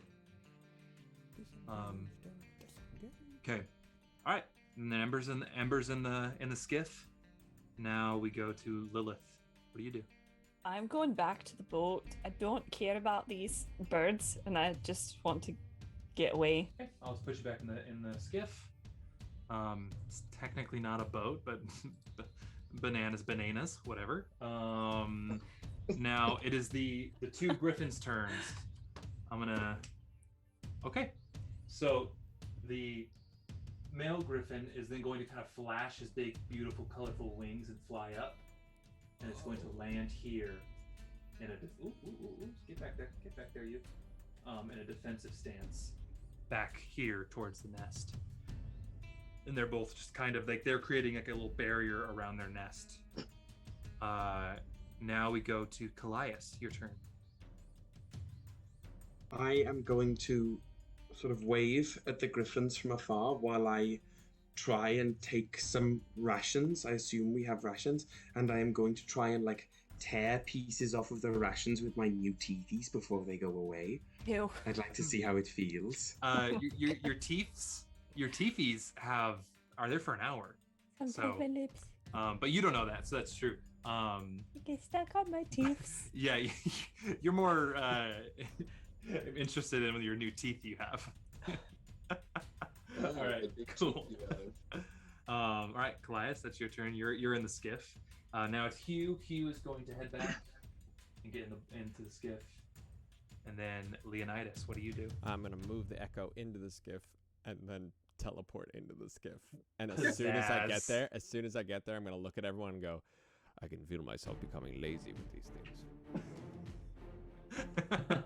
Like self-deprecating, like A week lazy. later, I he's can just feel it. not walking himself. Yeah. Like he's like, oh, I'll see you guys there. Also, Just like And we just frogs. walk along with the silent echo, like. That's funny. how far away is the echo now? The echo, I would say, is like 40 feet from Okay, you. then it's gone. Yeah. So that once you appear, the echo just disappears. All right. Then we go to that's Leonidas. Cora then is going to make her way back in, and finally, Ryujin. You're there. You have the two griffins there. Roll me a quick perception check. That is a. One moment, please. These two griffins are 22. actually child traffickers. Oh, The Oh my goblins God. were just trying to get their kids. Get their kids back. That's a 22. A 22. Yeah. You hear the little because the griffin's like half bird, half lion, so it's like a little bit of like kind of growling noises, a little bit like and you look down and you see there's a few cubs, Of course. griffin cubs in the nest. would you say 3 that of them? they speak Leonin if they're half lion? No, They don't speak any languages. Yeah. I look it up. Yeah. I looked it up. They They're- speak nothing. Does Ryujin Their have to roll a intelligence wisdom is- save to steal the children? I must Animal take- collector Ryujin was ready to take one. Collector. It's back to Jurassic Park. It's when Jurassic Park 3 when he takes the Velociraptor eggs. Yeah. And how well does that go? Yeah, you know. well. Yeah. Boom. That is episode 3. Doesn't he just, not to spoil the movie, but too late. Doesn't he just have to put them in a thing? Oh no, the Well, guy he who steals puts them. dies. No, He they takes them. smell them. They're like, give me my babes back. Mhm. After like 6 fucking people are dead. So Yeah. The movie isn't terrible, folks. It's not. I bad. like Jurassic, like all 3 of the first Jurassic Parks. Even, you know what, the new ones, I enjoy them. I have a good time. But this is a the end of the day- conversation Yeah. for later. Yeah. Okay. Yeah. Yeah. Okay. And then so Ryujin, what do you do? I know it's tempting. It's tempting, isn't it? It's so tempting, but I think I'm gonna pass up on this one. I'm gonna go back to the skiff. You slowly back your way up, and the 2 griffins kind of relax and sit, cautious and attentive as you guys move your way back towards the skiff, and the sails open up. And Dan, you can take us off the battle map now. Goodbye. And they watch you very closely as you guys head away. And you guys continue down for the rest of the day. And- Encounter done. When we're all on the boat, so why are we totally fine with fighting and killing people, but for some reason, whenever we see an animal in peril or we have to fight it, we're all squishy and all of a sudden become some kind of mythological princess who sings to animals? I do think I have an answer for that. I am part lion. Ember is part cat. I don't see it that way, Yep, but yep, fine. Kallias has snakes. Ryujin has animals. And you, Lilith, care for all of us. And so in that, we all love animals more than people. I would say that was a bit nonsense. I don't appreciate Very that. good intentioned and lovely. Thank you. A bit not to the point. I think that it has less to do with the actual like people or creatures in the debacle, but if you see a debacle and the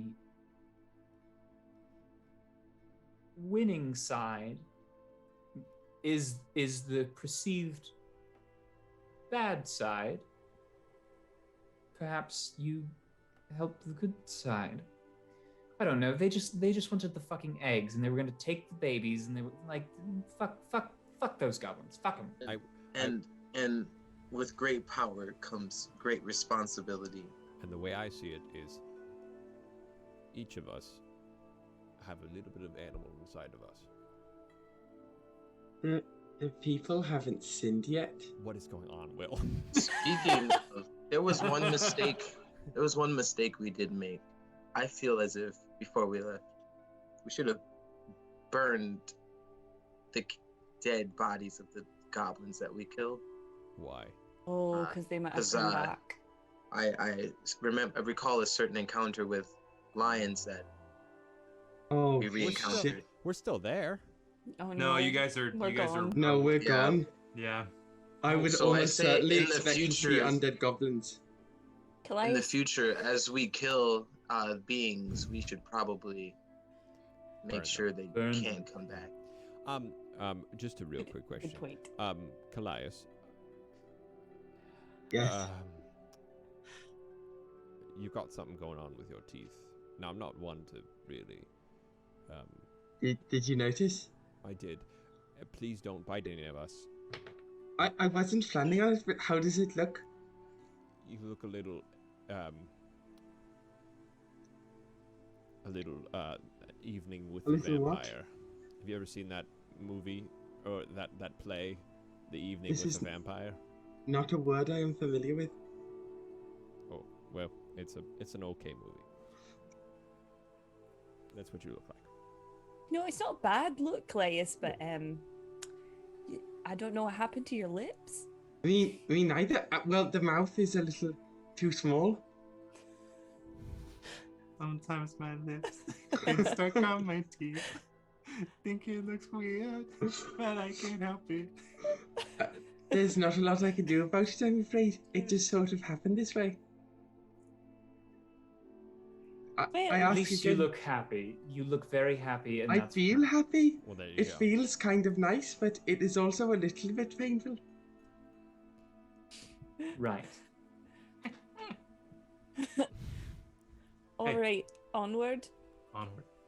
And As up. the skiff continues, it's getting a little bit closer to dinner, and about the time when you would rest for the evening.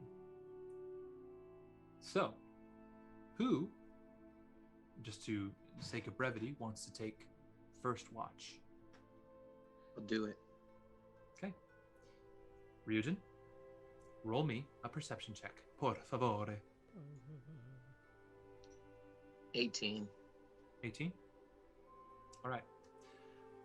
So as everybody's settled in, and there's Kazzy and Kurti, they are sleeping on the skiff. Hugh and Cora also sleep. Cora was dressing some of her wounds that she had. And as everybody finds sleep, and the wind blowing through the canyons, you, off in the way far distance, towards the west, you start to see just a number of lightning strikes. Damn it! Some of them seem to be connected, and not connected, concentrated into a certain area. Others seem just to be random, hitting down towards where you would understand where the Gleaming Wastes truly begin, because you're still on the edge. You're almost out of the. You're gonna be out of the canyon. It lands in like early tomorrow morning. A moment passes, and it's interesting because from where the vantage point you have, you kind of can tell that the lightning strikes seem to start on the outskirts of this large cloud system and work their way in towards the center. And so after those ones far away in the Gleaming Wastes happen, they get closer and closer. And some of them hit and there's no sound. They're silent. They keep going. And then behind you, up the canyon a ways, you see a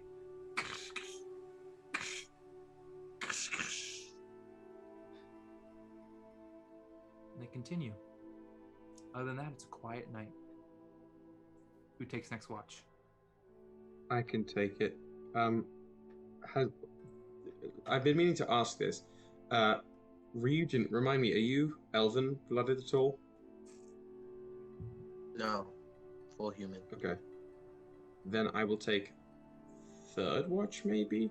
So I can get my full long rest in before... Because an elf can take a 4-hour watch. Right? So... Okay, then I'll take...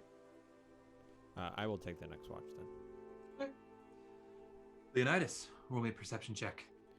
Nice. Almost crit failed. That's a 16. 16. You experience some lightning strikes. They kind of happen all through the night. I think once dawn starts to get close, which you'll like towards the end, that's when they really start to stop. But it's quiet. Other than the wind blowing through the canyons, you don't hear much. Okay. Kallias, roll me a perception check. Give me 1 second to take my long rest button. Oh, okay. That is a 19. 19. Okay.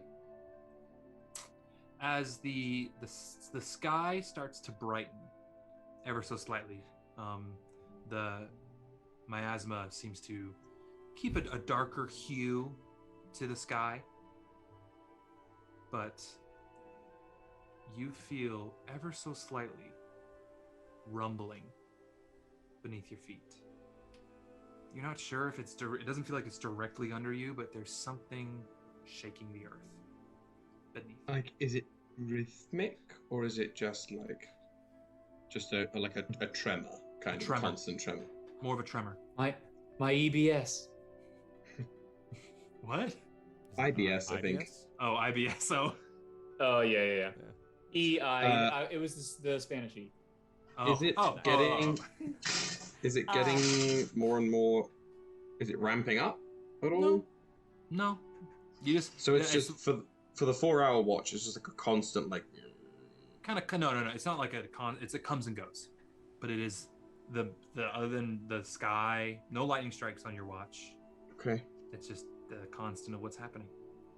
I am going to wait till the very last minute until it looks like everybody has had some sort of decent, lengthy 4 to 8 hour rest, depending on your racial constitution, and then gradually shake everybody awake. Good morning. The sun is up and the ground is shaking. Is that a saying where you're from? No. If it was, I would have said it in my language, but no, the ground is literally shaking. It has been for some time. I've dealt with this. Are we having an before. earthquake? Yes. I don't think so. It has been on and off. So if it is an earthquake, it is a very long, delayed one. Is there? This might be a complicated question. Does it feel as though it's coming from under your feet, or are you feeling a rumble from just everywhere? I think if we started to move in various places, we would know better. But it feels more general than that. I cannot tell if it is something burrowing, if that is what you ask. You see Caddy and Kazi and Kurti, keep getting their names mixed up. You did that to yourself, bud. Yeah, I really did. It's my fault. You did. This Look a little game is nervous. the Wah Wah Woody. Yeah. I made bad names. I make names that confuse me. They look a little nervous from you saying that, but they just kind of nod and go. Kurti. We goes, know. Yeah, he's like, it could be any number of things. Probably best just to keep an eye out as we get into the open lands. Well, keep an eye out for what? Anything. We've seen large, basically large beetles who can burrow through the sand. Like, there's a number of things in these wastes, but the best thing to do is to keep moving or scatter. Are there like giant worms in this desert? They kind of look at each other, and Kurti just kind of goes, "We've heard of large worms before. We personally have never seen them, so I don't know. Perhaps they are creating these tremors. Maybe, or it is." He kind of points to the sky. Something to do with that. Will got it. I see it on your face. Will got it. Oh, I got It's it. another too. like couple Yeah, check marks it's a of couple check years being marks, yeah. scratched away. Trying to keep you young. But we should keep moving. So let's load up. Okay. So, as you guys load up onto the carts, have your breakfast, and take off on the skiff. The winds aren't as strong today, so you're not you haven't had that yet. But could I have somebody roll me a d20? Preferably somebody who hasn't done it yet. Okay, Ryujin, hit me up. That is a 16. 16? Nice. All right. Could you roll me a d10? Yes.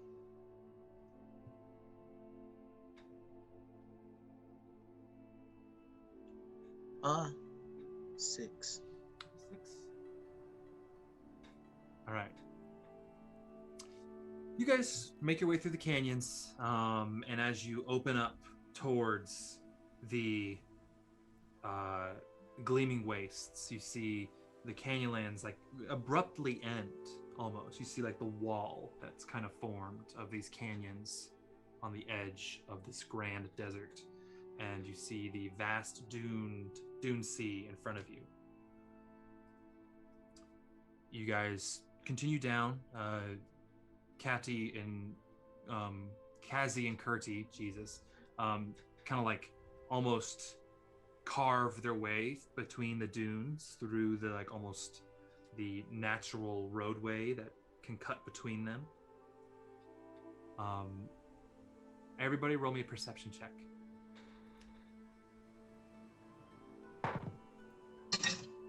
Ooh, that's a nat 20. That's a nat 20 for me. That's It's a nat also 20 a nat for 20 me. for me. Wait, what? Wait. Pause. Woody, is it based off of sound? It can be, yeah. Then I'm gonna roll again because I have advantage. No, you didn't. No, you didn't. No, I didn't. Okay. Yeah. Okay. Wait, is that 4 nat 20s or 3? That was That's 4 nat four. 20s. I rolled a Pittsburgh Steelers. That's what my dice has. It has a little Pittsburgh Steelers on the national I'm fund. sorry, guys. I am literally weak. That was insane. Okay, well, as you guys crest over this one ridge of dune, Ember, you're getting a little skiff sick, a little sand sick, if you will. Yeah.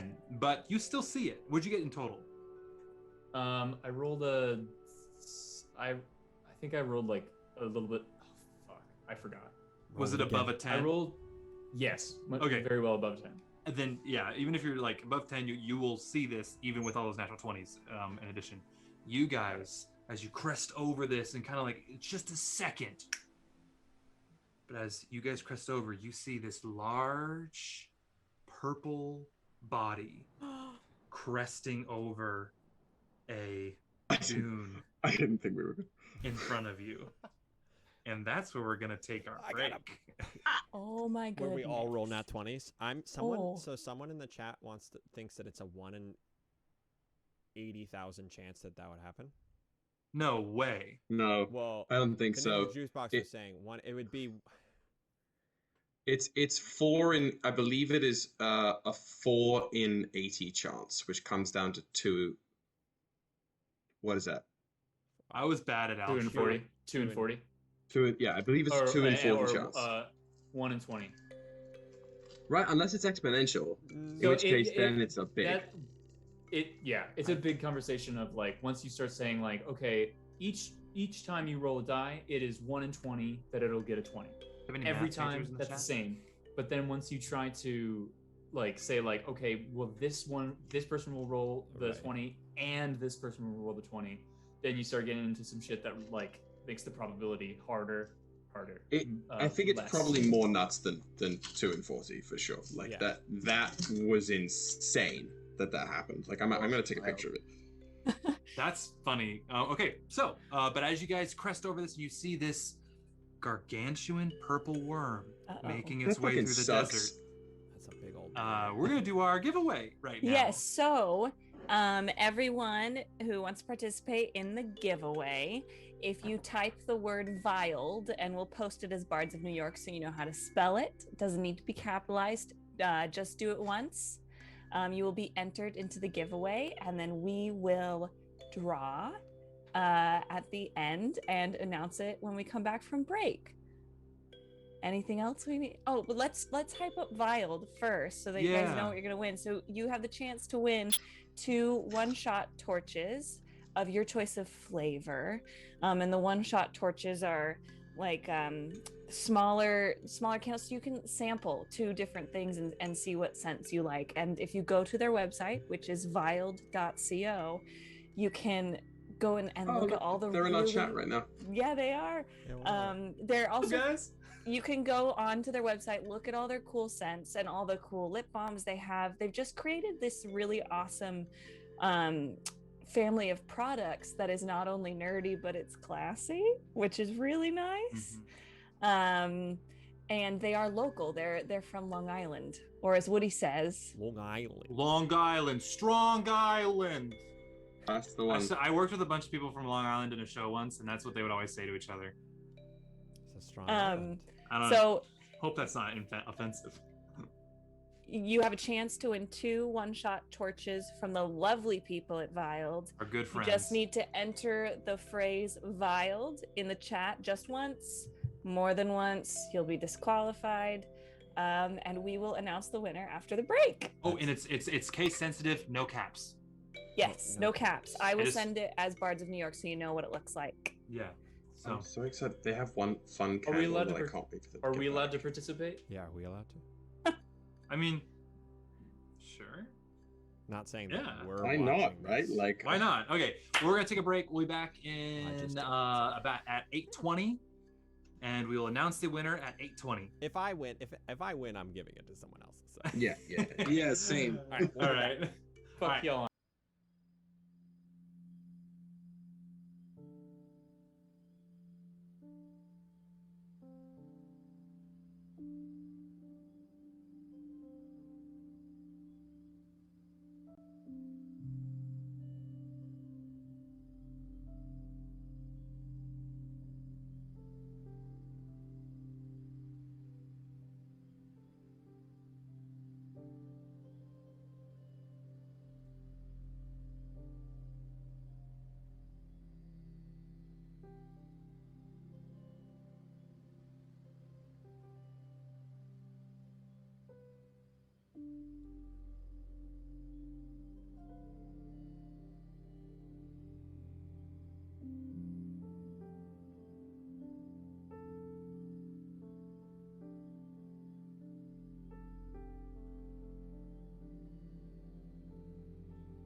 Now we're live.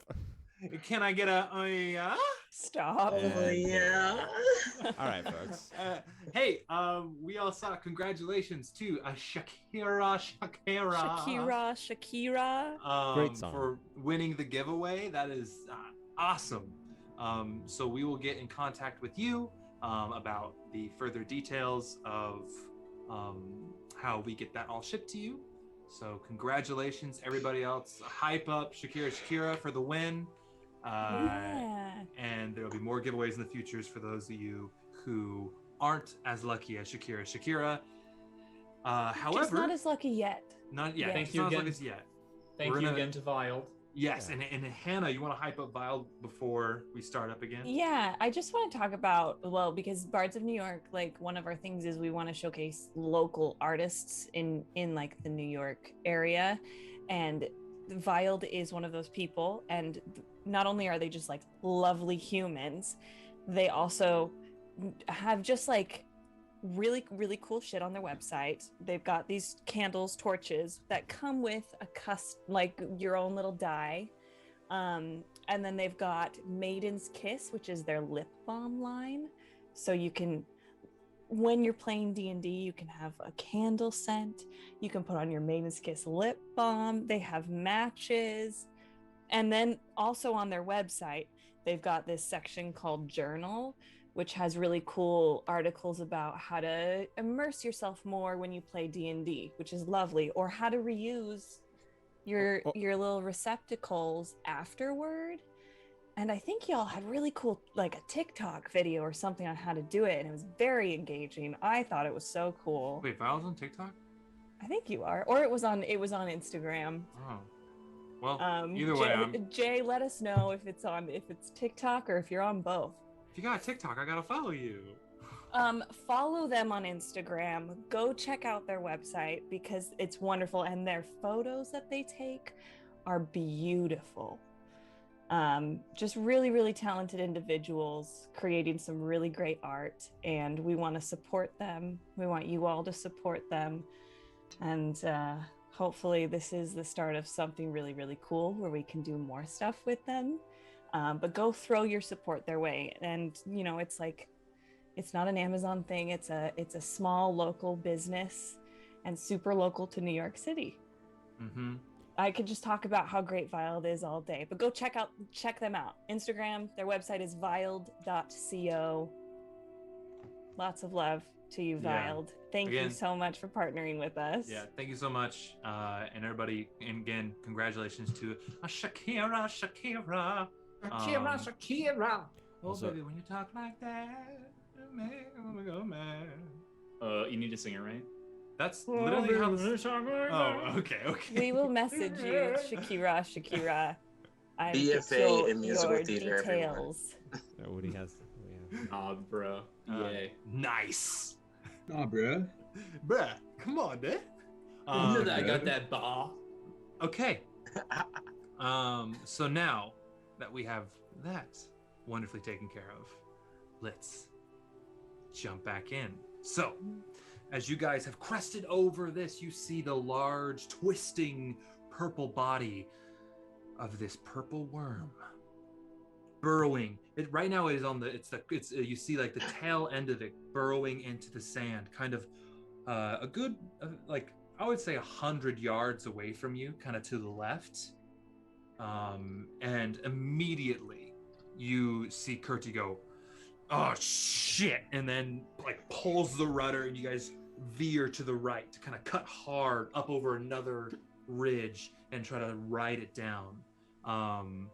He then yells, "All right, everybody, you better hold on," and he starts to go. And everybody, roll me dexterity saving throws to try to grab on. As you guys now, basically, you're kind of coasting along, sort of like the flatter areas. Now you've basically cut down a wave, and you are going at like lots of speed down this dune. That would be a 7 for Kallias. 7 for Kallias. All right. Kallias is going overboard. See you later, King. I I got got a dirty 20. I got a 30 to 20. I got a 13. Okay. Also got a 13. Okay. So I'll That's roll a 10. 13s. That's a 10. That's a 10. That's a 10. All right.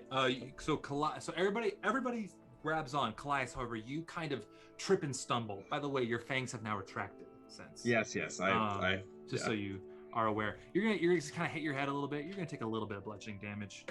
Oh, goody, because like You just bonk your head really hard, like you just like as everybody's kind of like battening down their hatches. You kind of slip and you hit your head, and you take 2 points of bludgeoning damage. okay. As it's now sliding, but everybody's like holding on. And as you guys are coming down this hill, you see the purple worm crest out of the side of this thing and come along next to you and go. It kind of like a whale cresting in the ocean, then goes back down into it. And you see, everybody roll me. Just roll me intelligence saving throws. Everybody. Excuse me? Saving throws? Saving throws. Is yes. this an intelligence saving throw memory check? Or... Yeah, it's like a knowledge. It's because it's not necessarily history and it's not necessarily nature. So I'm just gonna. It's just intelligence. 15. That's a 15. It's a hefty 8 from Kallias. Ember. 22. All right. Leonidas. 17. Oh. Be nice, Lilith? smart boy. 15. Okay. Ember, you know this. You have, I think, just like have heard lots of stories of purple worms, and from the stories you've heard, this one does seem quite a bit smaller, and it is, instead of a deep royal purple that they're usually described as, it's more of a soft lavender. Ooh. Soft lavender. Cute. So it's not a full-fledged worm. It's more of a wormy. A wormling. Wormy. Yeah, little bite. Oh, my wormy. Okay. So you guys are coming down this. We're coming into a chase scene, basically, where this purple worm is going to be chasing you guys. I want everybody to describe how they are going to try to help get this thing to move faster, The boat or faster? keep the worm from catching up. How far away is the worm? The worm, when it crests, is going to be between 100 to 50 feet away from you, depending on rolls. So I can't throw an echo over there. Okay. Yeah, but the worm isn't as fast. You guys are about 6s when it comes to speed. Okay. But you guys are getting a lot of extra speed coming down this hill. But as you crest towards more of the flat dune land, you're going to have to figure out how to move faster. So, who wishes to go first? Nose goes.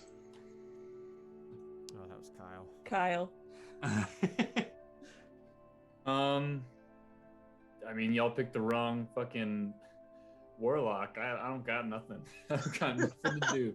I can change my face to look like it's mom, and say, Nice. "Please, Do that. Mr. Stop. Worm Son, go Do that. away." Do that. If it gets within 50 feet of us, I could viciously mock it. No. But other than that, I will yeet Eldritch Blasts if that is something we want. Do we want to provoke it, or do we want to just kind of keep going so that it just stops? You know, like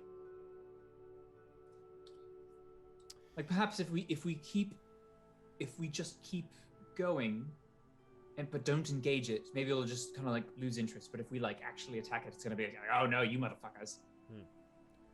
Well, yes. I think maybe we don't engage it. I agree. I think we should sit this one out. So, Get outta Ember, here. then how are you assisting in making this go faster? It can be anything. It can even be just like helping with the rigging of the skiff. It can be anything. Yeah, I will. Anything that needs heavy lifting, I will, or like heavy pushing or something, I will help with. Okay. So Kazi looks to you, doesn't say anything, but like kind of like gives you a hit and tells you to like basically like hold this rope taut. She just like shows you and like holds it and want to make sure you understand. All right, roll me a strength saving throw, Leonidas. A saving throw. Oh, okay. That's a 22. A 22. All right, with that 22, you are able to and like hold it and like straining against like the wind pushing it to try to like open the curtain to slow you up, but you are able to hold it to keep the not curtain, the sail, just angled just right to where the wind isn't going to catch it as much, and you guys can continue down. That's a success. Anybody else? I want to try something and Okay. tell me if this is okay or not. I have a spell. Cantrip, thaumaturgy. Okay. And one of the things I can do with this is I can create an instantaneous sound that originates from a point of your choice within range, such as a rumble of thunder, the cry of a raven, or ominous whispers. Mhm. I was wondering if I could do something like that with a sound that could distract or beckon the worm a different direction away from Okay. us.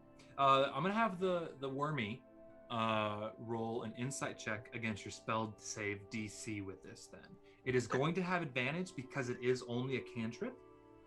So But since I was sorry, I've been kind of like trying to figure it out. I Yeah, was you're also going to do a similar thing. I wanted to do cast minor illusion, which is like it's just a simple sound, but it could be anything from a lion's roar to the beating of drums. So I'm just gonna kind of like in whatever direction Ryujin's throwing it, I'm just gonna throw some loud ruckus. then I'll do it so it's just a straight roll then with that. Yeah. I like that idea. So you guys kind of just create some sort of percussive sound moment to try to throw it off of your scent or your vibrations for at least the time being. So let's see.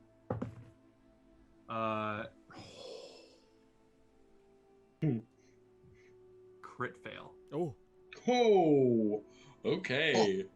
First I thought, oh, you lucky sons of bitches. So you guys both just kind of like look at each other without even talking. You know what you're gonna do. You both reach out and just like create this like. It is a minor illusion, but just for flavor, it kind of creates a boom, and you see even just a little bit of sand kind of move around it and almost make like a little dent from just the percussive like into the earth from the sound. And you see there's the worm that you can kind of see the displaced sand as it's moving turn and move towards that for a second. So it is, you have distracted it at least for this quote unquote round.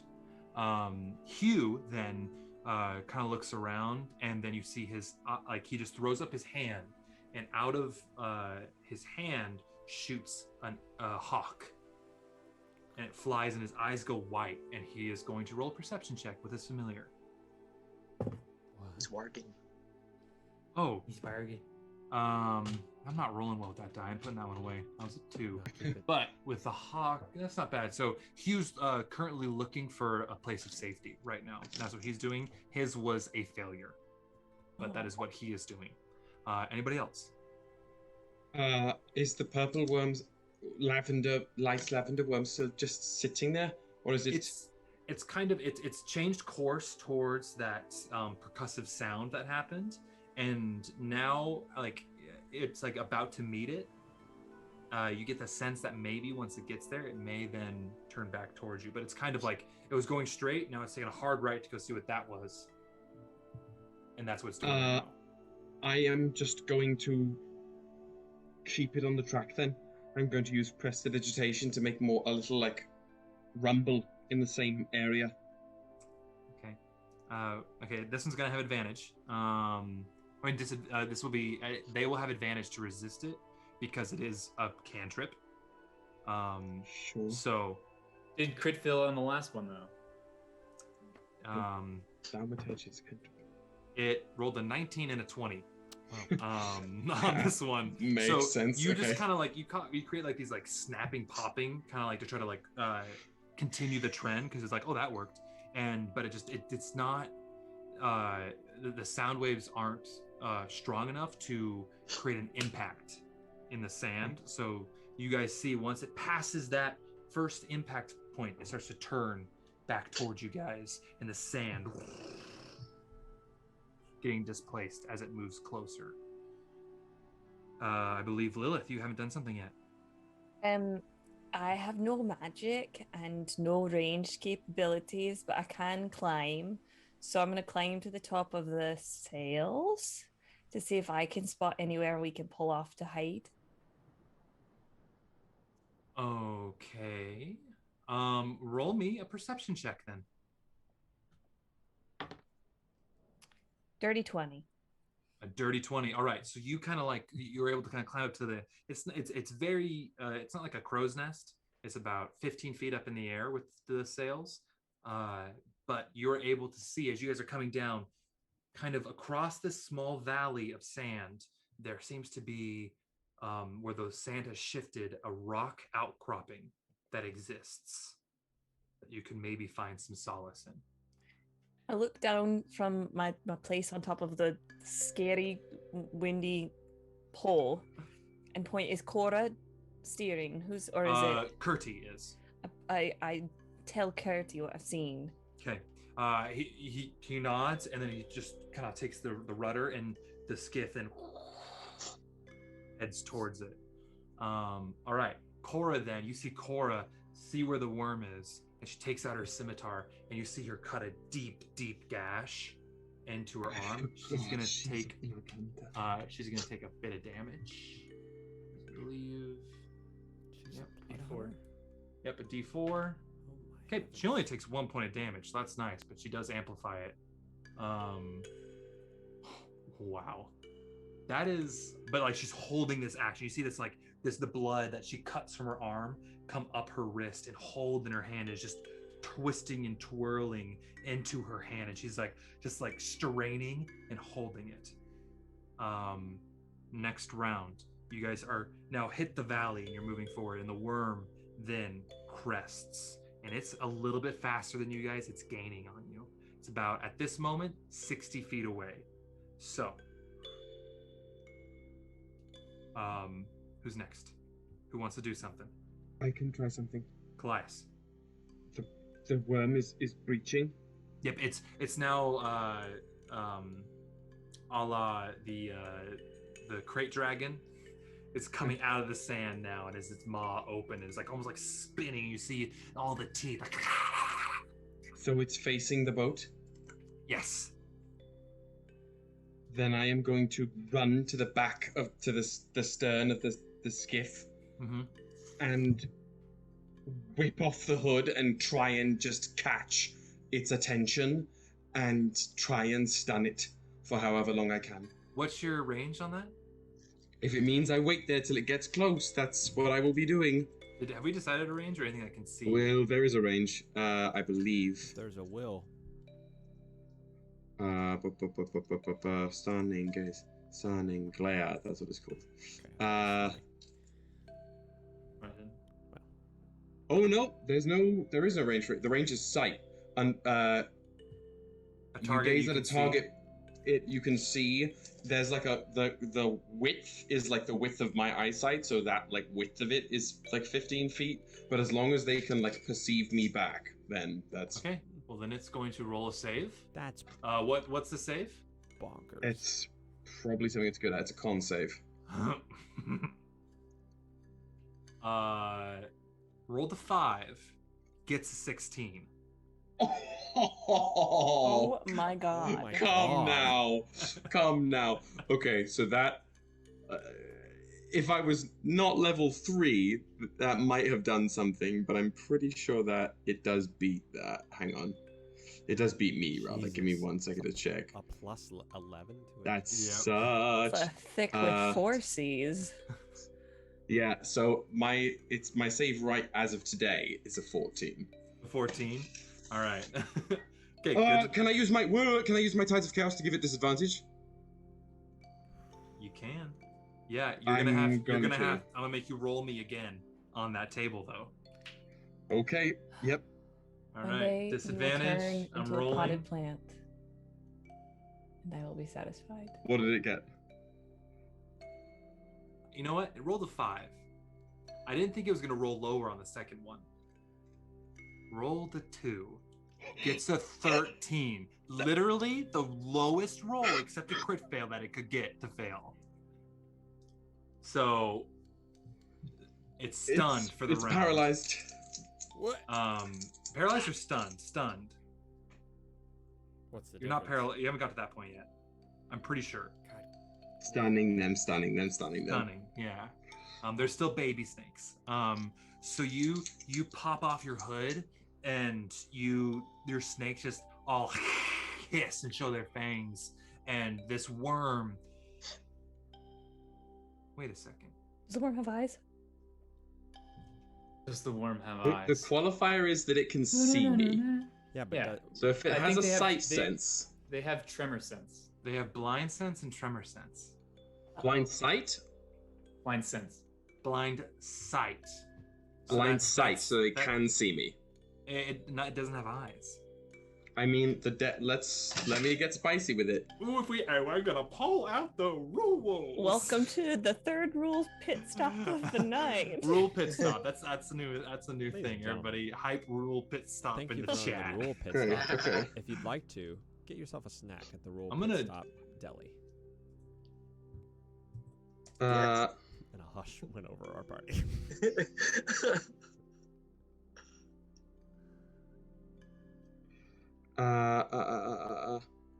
Oh. I mean, rules as written, a creature with blind sight can suffer from like the blind condition or any other mechanical benefits or drawbacks that normal vision would give. Wow. The use of the word sight versus sense is important.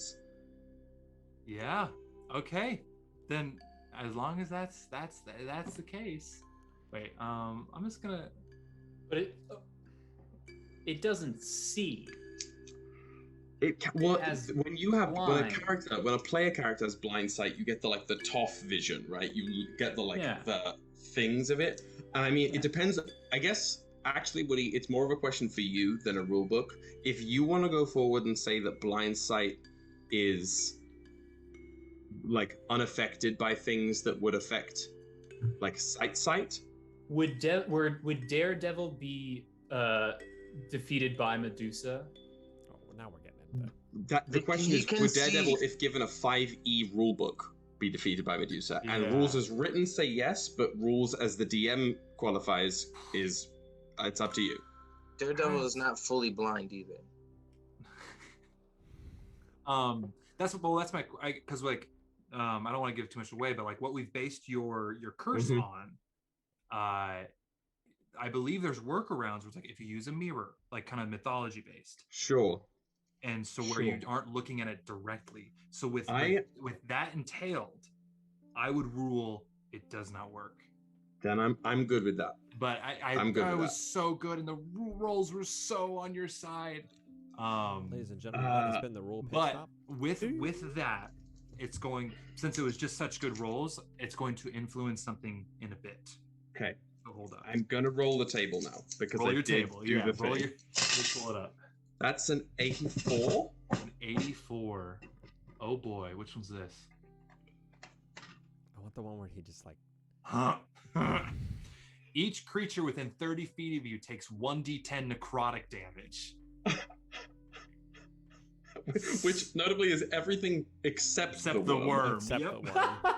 So everybody. Oh, and then you. Do I heal for? Wow, am I draining them? You drain them. That's what this one is. Each creature within 30 feet of you takes 1d10 necrotic damage. You regain hit points equal to the sum of the necrotic damage dealt. Temporary hit points? Because I'm at full? Oh no, I'm not! I'm not at full. I'm Oh, at yeah, two, so- 2 under. Everybody, and I say everybody, takes 2 points of necrotic damage. Oh wow. So mark that on your character sheet, please. Is that 2 points? Is that for Will? Is that 2 points of everyone or just 2 points? That's 2 points of everyone. Of everyone. Everybody takes 2 points So of necrotic damage. if I was 2, 4, 6, 8, and then the 4 other people, if I was like 14 hit points under, I would heal for that, or half That's of that. if you rolled a 2. Yeah, is there like a save that we do to it, or is it just happen? No, that's the wild magic. Like, it's just like there's literally a 10, no, not even a 10, a 2% chance that's gonna happen on this table. Okay. So that's just how it is. And I have the rule whenever he uses his advantage thing at these low levels, he is going to roll on the table. Wow. Yeah. Ow, that hurt. What happened? how what does it look like? So you do the snakes to give it disadvantage, and you see like the snakes just like it almost feels like you're just a little too far away, but it seems to like the force reaches out, but then the force of that natural ability pushes out, but all around you another natural pulse of this like dark kind of greenish energy reaches out, and like to kind of power that extra bit for the snakes, it almost siphons it from all the people around you to power that intensity, these green tendrils, and they're gone in an instant. But they reach out and they grab each one of your friends almost, and like the most like you guys would feel with that is like a quick like but that's it, and you're back to full. God. You're welcome. Okay. Sorry. Ow, You guys are now that's still fine. in the valley. Who's next? So you How said. far, Oh, sorry. how far Go away ahead. is it? It is about I would say another round. You'll get that because you're coming down that. You guys are moving quick. So I would say it's not like within 60 feet. I would say the worm. Yeah. Oh, I thought you meant the destination. Yes, the worm is 60 feet away. Okay. I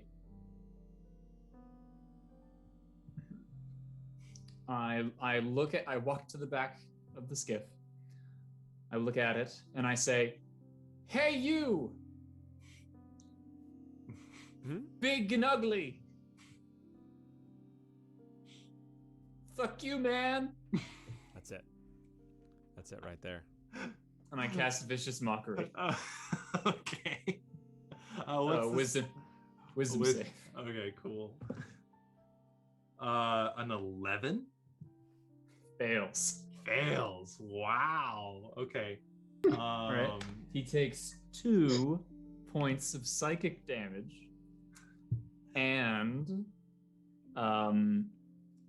he has disadvantage on the next attack roll it makes before the end of its next turn. Okay, so you see this like as you yell this from your mouth and also your vessel, this energy come out from it and like join up, and it's like that like sort of like pulsing airing energy shoots, and you see it kind of like into this worm's like face. You see kind of like part of its lip recoil back and wince, but it comes back. But it hits and takes 2 points of damage. Basically dead. So It's you said this thing has tremor sight? It has tremor sense and blind sight. Okay. So this thaumaturgy cantrip can also create tremors. So if I do this, can I get advantage on the roll or disadvantage for this? I'd say so. Before it was further than 60 feet away from you. What's the range on thaumaturgy? Oh, it's only 30 feet. So if it's within 30 feet, it's not going to have like kind of like a ranged attack. If it is like 30 feet away from the spell, it's going to have disadvantage because it's like trying to hear an echo of an echo. Almost. Whereas if it was within 30 feet, it is like something is right there, so it would just be a straight roll. That's how I'm ruling it. Gotcha. Yeah. So you could absolutely. Well, I'm gonna try it. Okay, awesome. Roll. I would say for me, your DC has advantage. For a Wisdom save, that's an 18. Yeah. Okay, so you again kind of like it's like that worked before. You try it again, and you make it, but just like it's with everything going on, the worm is focused on this large skiff that's moving down the sand. All right, now we go to Who has another idea? Oh, I do. The worm has now moved about 50 feet closer. No. I bet it's about 50 feet away. 50 feet away? No. It's like it's only 10 feet away now. It's right there. So I'm gonna ask, not to make another rules pit stop, but can I make Bruh. another rules pit? Or Rule pit stop number 4. What's up, dude? So the Yeah. thing of the echo is that it is taken away when it is more than 30 feet away at the end of my turn, is what it says. So could I bring it to an area that's farther than 30 feet and then do something, and then when the turn is over, it dies? Yeah, 100% yes. That's absolutely. Cool. That's what I'm. Yeah, that's what I would rule. I'm gonna echo towards it and like have it jump off the boat. Oh, that might kill it. You're only about say. 5 feet off the sand. Oh, You're not okay. that Then we're far just gonna off. jump off the boat and then go towards it and hit it. Okay, so this echo almost like just like emerges from you and whoom, starts running, great sword out towards the worm. Good You luck, meet the Jeremy. worm. What do you do?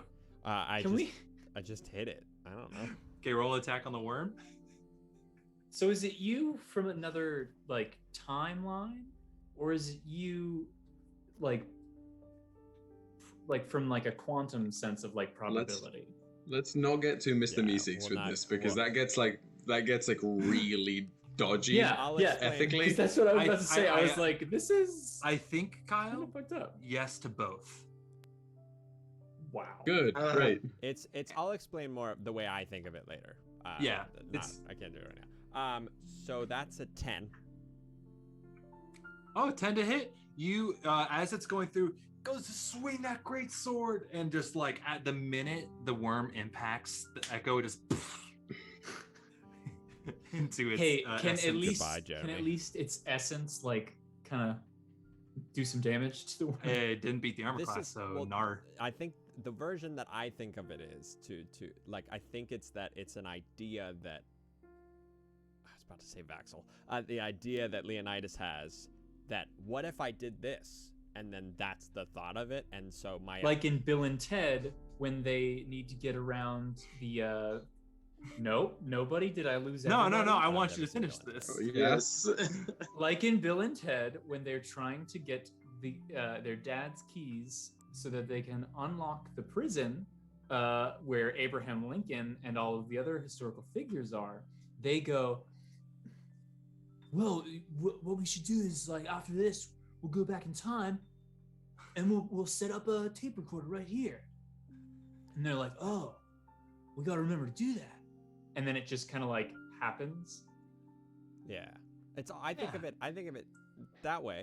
Or a little like Edge of Tomorrow, if you've seen that movie. Good Oh movie. shit. A little Edge But if it's Edge of Tomorrow, it's that's me fucked yeah, up. Yeah, that's true. That's true. It's Edge of Tomorrow mixed with Tenet, mixed with like mixed This with is where we're starting to run into problems. No, because I don't think there's Now, problems. are you creating these and keeping them? Like, No. are you actually killing? Like They're- the episode of Rick and Morty where Morty kept like pausing and like creating a new Morty, but then killing that. You know what I'm I'm saying? not That I'm not was actively You know, amazing. you know, I'm not- guys, let's have this conversation as our characters after the fight, because I Yeah. like this That's conversation. fair. I think it's gonna be really good after That's the fair. fight. Okay, We'll so table that for now. so you guys, so Leonidas, yours is unfortunately a slight failure. It now moves. It is within 40 feet of you. Oh. Wait. We have, I believe, Lilith, Okay. and I think that's it. Lilith and Hugh and Cora.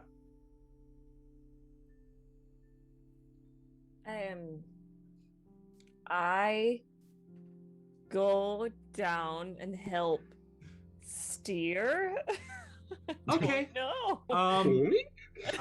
Just roll me a d20. Kyle, you're not proficient with land vehicles, are you? Of course not. Okay, just roll me a d20. Let's see. You're just going to assist Kurti. You're assisting Kurti.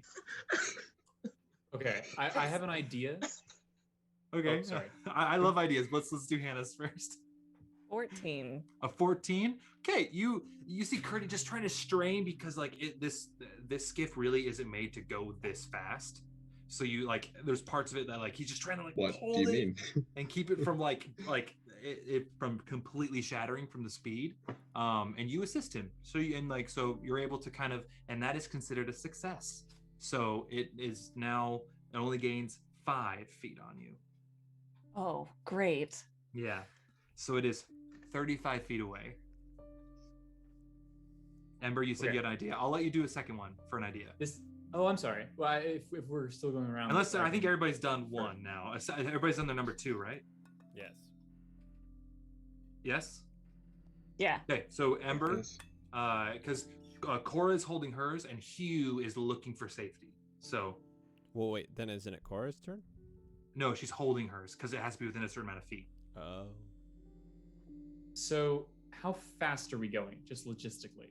Logistically, I'm going to say like close to 20 miles an hour. Okay. In my head, we're going like 80. Like it's I know. fast. Yeah, we're like absolutely I'm like like- we're like- storming it. In my head, we're But, at like, 80, we're like 20 You're feet probably off the actually ground. going, it's probably closer at, you flattened out and you're probably going closer actually 30, 35. When you were Miles an hour. Can we move that to like feet and like this like speed? What is the speed of our skiff? Technically, if you're moving 30 feet, the speed of the skiff right now is 50 feet. Great. Yeah. Because the spell that I'm going to try to do is a range of 30 feet. So Ember walks to the back, curses at himself, holds his breath, takes one step off, and the second his feet hit the ground and like those 5 feet pass between them, he is going to cast Sapping Sting, Oh. which is a necromancy cantrip. So the big worm needs to roll a Constitution saving throw. Okay. Yeah, it ain't that just the worst. That's a 17. Ain't that the one? Okay, that beats it. Is that it? I mean, it wasn't it, but so Ember doesn't even like pause to see if it worked. The second he lands and fires it off, he's turning around, and I'm gonna use my feline agility feat, or not feat, but like racial feat that Yes. allows me to move twice my movement. Dope. So like, I kind of like go on all fours and like get really, really fast like a cheetah. So in essence, you get close and bop it and then run. And yeet the hell out of there. Okay, so you make it back and you're just like back on to the skiff, easy. With that ability. Now the worm, since that failed, the worm has now pushed another 10 feet, some 25 feet. It triggers Cora's ability. It needs to make a saving throw. So she, now that he's close, she like holding this spinning arcane bit of Blood. hemomancy and just shoots it out. And oh shit! You guys see this little bit of blood just kind of like spread out and turn into this red net looking essence, and it hits the mouth, and it literally, the worm stops and flops down on the ground, stops it 0 speed in its tracks, and you see Cora fall to her knees, and you guys speed, and you guys are able to pull up. You see this small outcropping of rocks, and Kazi and Curdy pull up right next to it, and Curdy goes off, get on the rocks. We get on the rocks. Okay, get on the rocks. The skiff has stopped. You guys jump off onto the rocks, and it's you look around, and it almost looks like these rocks have been blown away, like the dunes have shifted a little bit, revealing this outcropping. And there's looks like an old like camp that used to be set up here, that exists, and you see the worm now kind of recoiling from that hit, kind of back down underneath and heads away. That was, it crit failed. on its save Oh, against Korra's thing. jeez. And so you guys are now here on this rock outcropping. And for a second, you all breathe.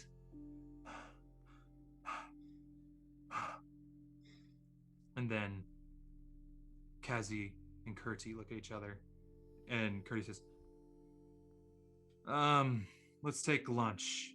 And just like sits down on looks like a bit of rock that's almost looks like a little bench, and takes a breath. So you all can take a short rest if you wish. Oh. Okay. Get my 2 hit points back. Okay. I will say, you guys succeeded enough to where the skiff, because there was two outcomes here that I had in my head, just so you guys know. If you failed more than you succeeded, the skiff would have been destroyed, and you'd have to continue your journey on foot. Very Oh. nice. Good to know that we didn't do that. That would have been quite poor. That would have yes. been horrible. During this rest, I would like to ask Korra.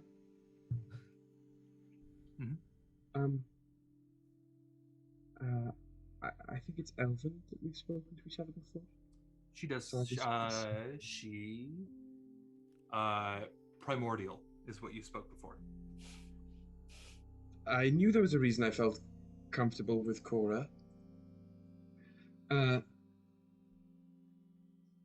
Excuse me, ma'am.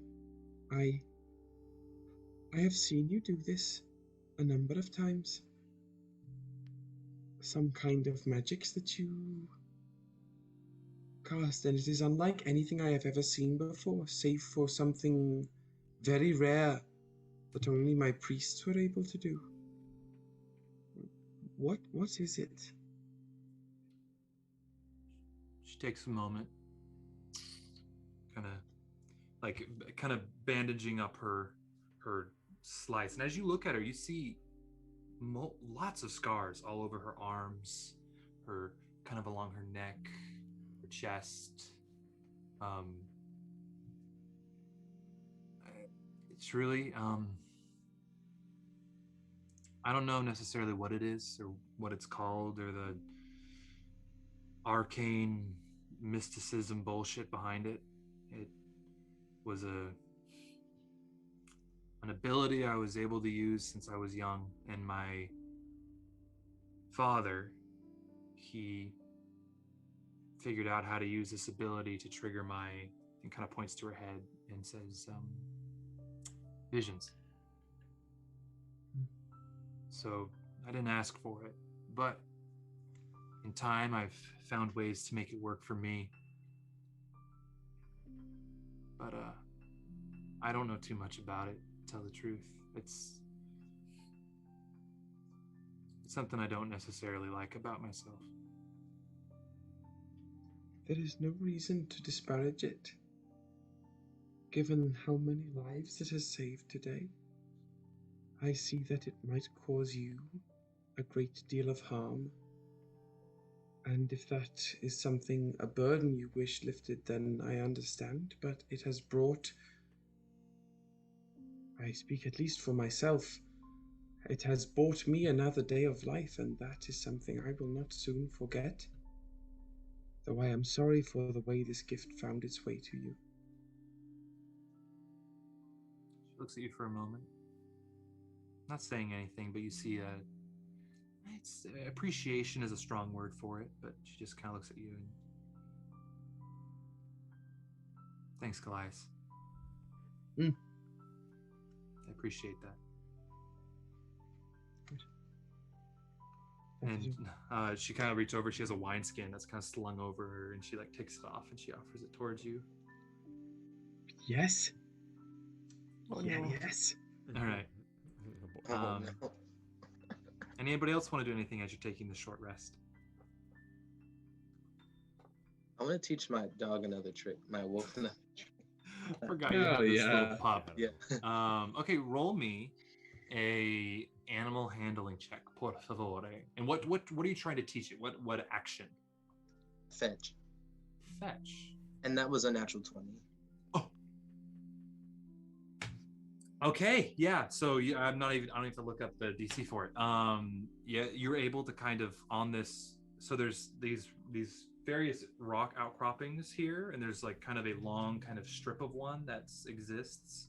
The old campsite that existed, the skeleton of an old campsite that existed is on this like kind of almost island next to the longer one. But you go to longer one, Ryujin, and you kind of like there's a bone in the sand, and you take it and you teach fetch with this bone. Absolutely, hell yeah. Sweet. All right, Hugh. Anybody? Oh, not Hugh. Who? Anybody else want to do anything? Okay. So if you lost hit points, you can roll your hit die, take some back. Your prerogative. After a moment, Someone's having a exciting I think time. somebody's watching SVU in the SVU in the background. background. Fuck yeah, I love it. Amazing. We get hyped for SVU. We got SVU here at Bards of New York. Okay. So you guys get to the end of the short rest. I need everybody to roll me a perception check. That's a 10. Sorry, 13. 13. Lilith? 8. And it's sight, just so you know. Ryujin? Sorry, what was that roll again? Sorry, Perception. Perception. Perception. Okay. Yeah. Cool. Second. 17. 17. All right. Ember? 17. Kallias? 12. Okay. I can read lips. Nice, Woody. You're good, buddy. You're good, buddy. I went press space and everything, and for whatever reason, it just decided not to. Yeah. Not doing it. Sorry. Get the fire exit door and that. Fucking ass, you fucking idiot. Hi, I'm muting for nobody. Okay, so Ember and Ryujin, you guys notice this first. The wind changes. Where usually it is a cool, relatively cool breeze coming from the south, and kind of gradients of southerly direction. Immediately, suddenly someone goes, it stops and blows the other way, and it's this warm, intense wind. And Hugh notices it as well. And you see him, his now hawk that was resting on his shoulder, he goes, eyes go wide again, and they shoot up, and he's just kind of standing there. And what you guys do also notice, and you guys can kind of see the edges of it over through a couple corridors of these dunes, a massive sandstorm heading your way. But it is not brown or red of the sand that you have seen and worked with before.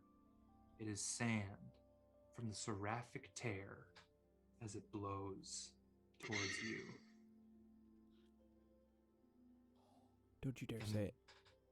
That's where we're going to end our session. Come No! on! Oh, Come on! A little bit of a shorter session, but I feel like it's a good ending point right here. Yeah. So, congrats. Dirty. Hey, you guys survived an encounter with a juvenile purple worm. We did at that, yes. Juvenile In my meaning- head, the image that's happening is the moment when they're on Jeddah, and the Death Star just blew a hole in Jeddah, and like the fucking Wall of Earth is coming up. slowly coming Yeah. up. That's Not- what I'm sensing. Not unlike that. Absolutely. I think of the movie Hidalgo. If anybody is our I Hidalgo love that heads out movie. there. Yeah, with It's a sand, good- the it's a good sandstorm. movie. Oh, great movie. Yeah. But the sandstorm scene, Yes, so good, fantastic. so good. Hill Doggo, friend of the show. Yep. Friend of the show. Dude, I was a good horse. But hey, everybody, thank you for hanging out with us. It was a fun session. Great to be back. Again, Shakira. Congratulations. I cannot say any other way than that. Congratulations on winning the giveaway. And hopefully we'll have another giveaway soon for everybody else. We do have more stuff in the works, so just stay tuned. Yep, we're getting a whole bunch of stuff in the pipeline. And hopefully, real quick, because the people in the chat were talking about it, we will get a Discord soon. And Woods, it looks like people want you to do a lo-fi painting session. Oh, really? No way, really? There was some want for that in the chat. So can you tell us, did you paint all of those minis and all the terrain and Yeah, I mean, I'm trying to think, is there a mini in here that I didn't paint? There's a few that are prefab, so like this guy, we don't have the map. I'll switch to it. Oh yeah, we can, sure. We're gonna get a little, let's be friends. So like this mini, you can't really see it super well. Like this mini, I did not paint. This, oh shit. Yeah, there we go. This mini was not me. But basically, yeah, all of the minis you saw there today, except for like these two, I didn't paint these minis. They came in a little like Forgotten Realms box, but like the Ryujin mini, I have painted. The this is my vampire mini that we use as a placeholder for Lilith. I've painted him, and then the two griffins, which I'm pretty proud of. There's that one. That's amazing, wings. Dude. Yeah, I'm actually really proud of how this one turned out. If you guys want to take a peek at it. Ooh. Yeah, there's the underside. It took forever because I just had to do each little feather individually, and then here's the mommy griffin. And for those of you listening on the podcast or YouTube form, you can. Yeah, I'm sorry. I'll probably cut this out of the podcast. I was already planning on it. And this, I'm actually really proud of this one. This big boy. Whoa. Oh wow. Well, we saw him already, right? Some might say he's ahead of the game. Already? Isn't he the summoned skull? Oh no, he was not the summoned skull. That was an actual summoned skull thing I have. But yeah, it was kind of we can do this on Discord. I think it'd be kind of fun to paint something together. But yeah, that's another thing that we've been talking about doing, having like a DM time with some subscribers to have like, if you subscribe to us, you get access to our Discord and you can hang out. We can do world building events, all that. It's stuff that we are figuring out. I'm just also figuring out my schedule at the moment as well. But thank you all for hanging out with us, and we will probably be streaming on Sunday. If you want to hang out with us again, we'll be playing probably some Valheim or something. I don't know yet. Anything. Definitely something. So if you guys want to come hang out with us, that'd be awesome. And if not, we will see you next Thursday. And I cannot wait. Rock on. So we love you. Please spread some love, and we'll see you next week. And get vaccinated. And get vaccinated. I'm getting my second shot. Yay. Second shot tomorrow. Second shot Monday, Goodbye, baby. everybody. Let's go. Bye. Right. Do we want to do a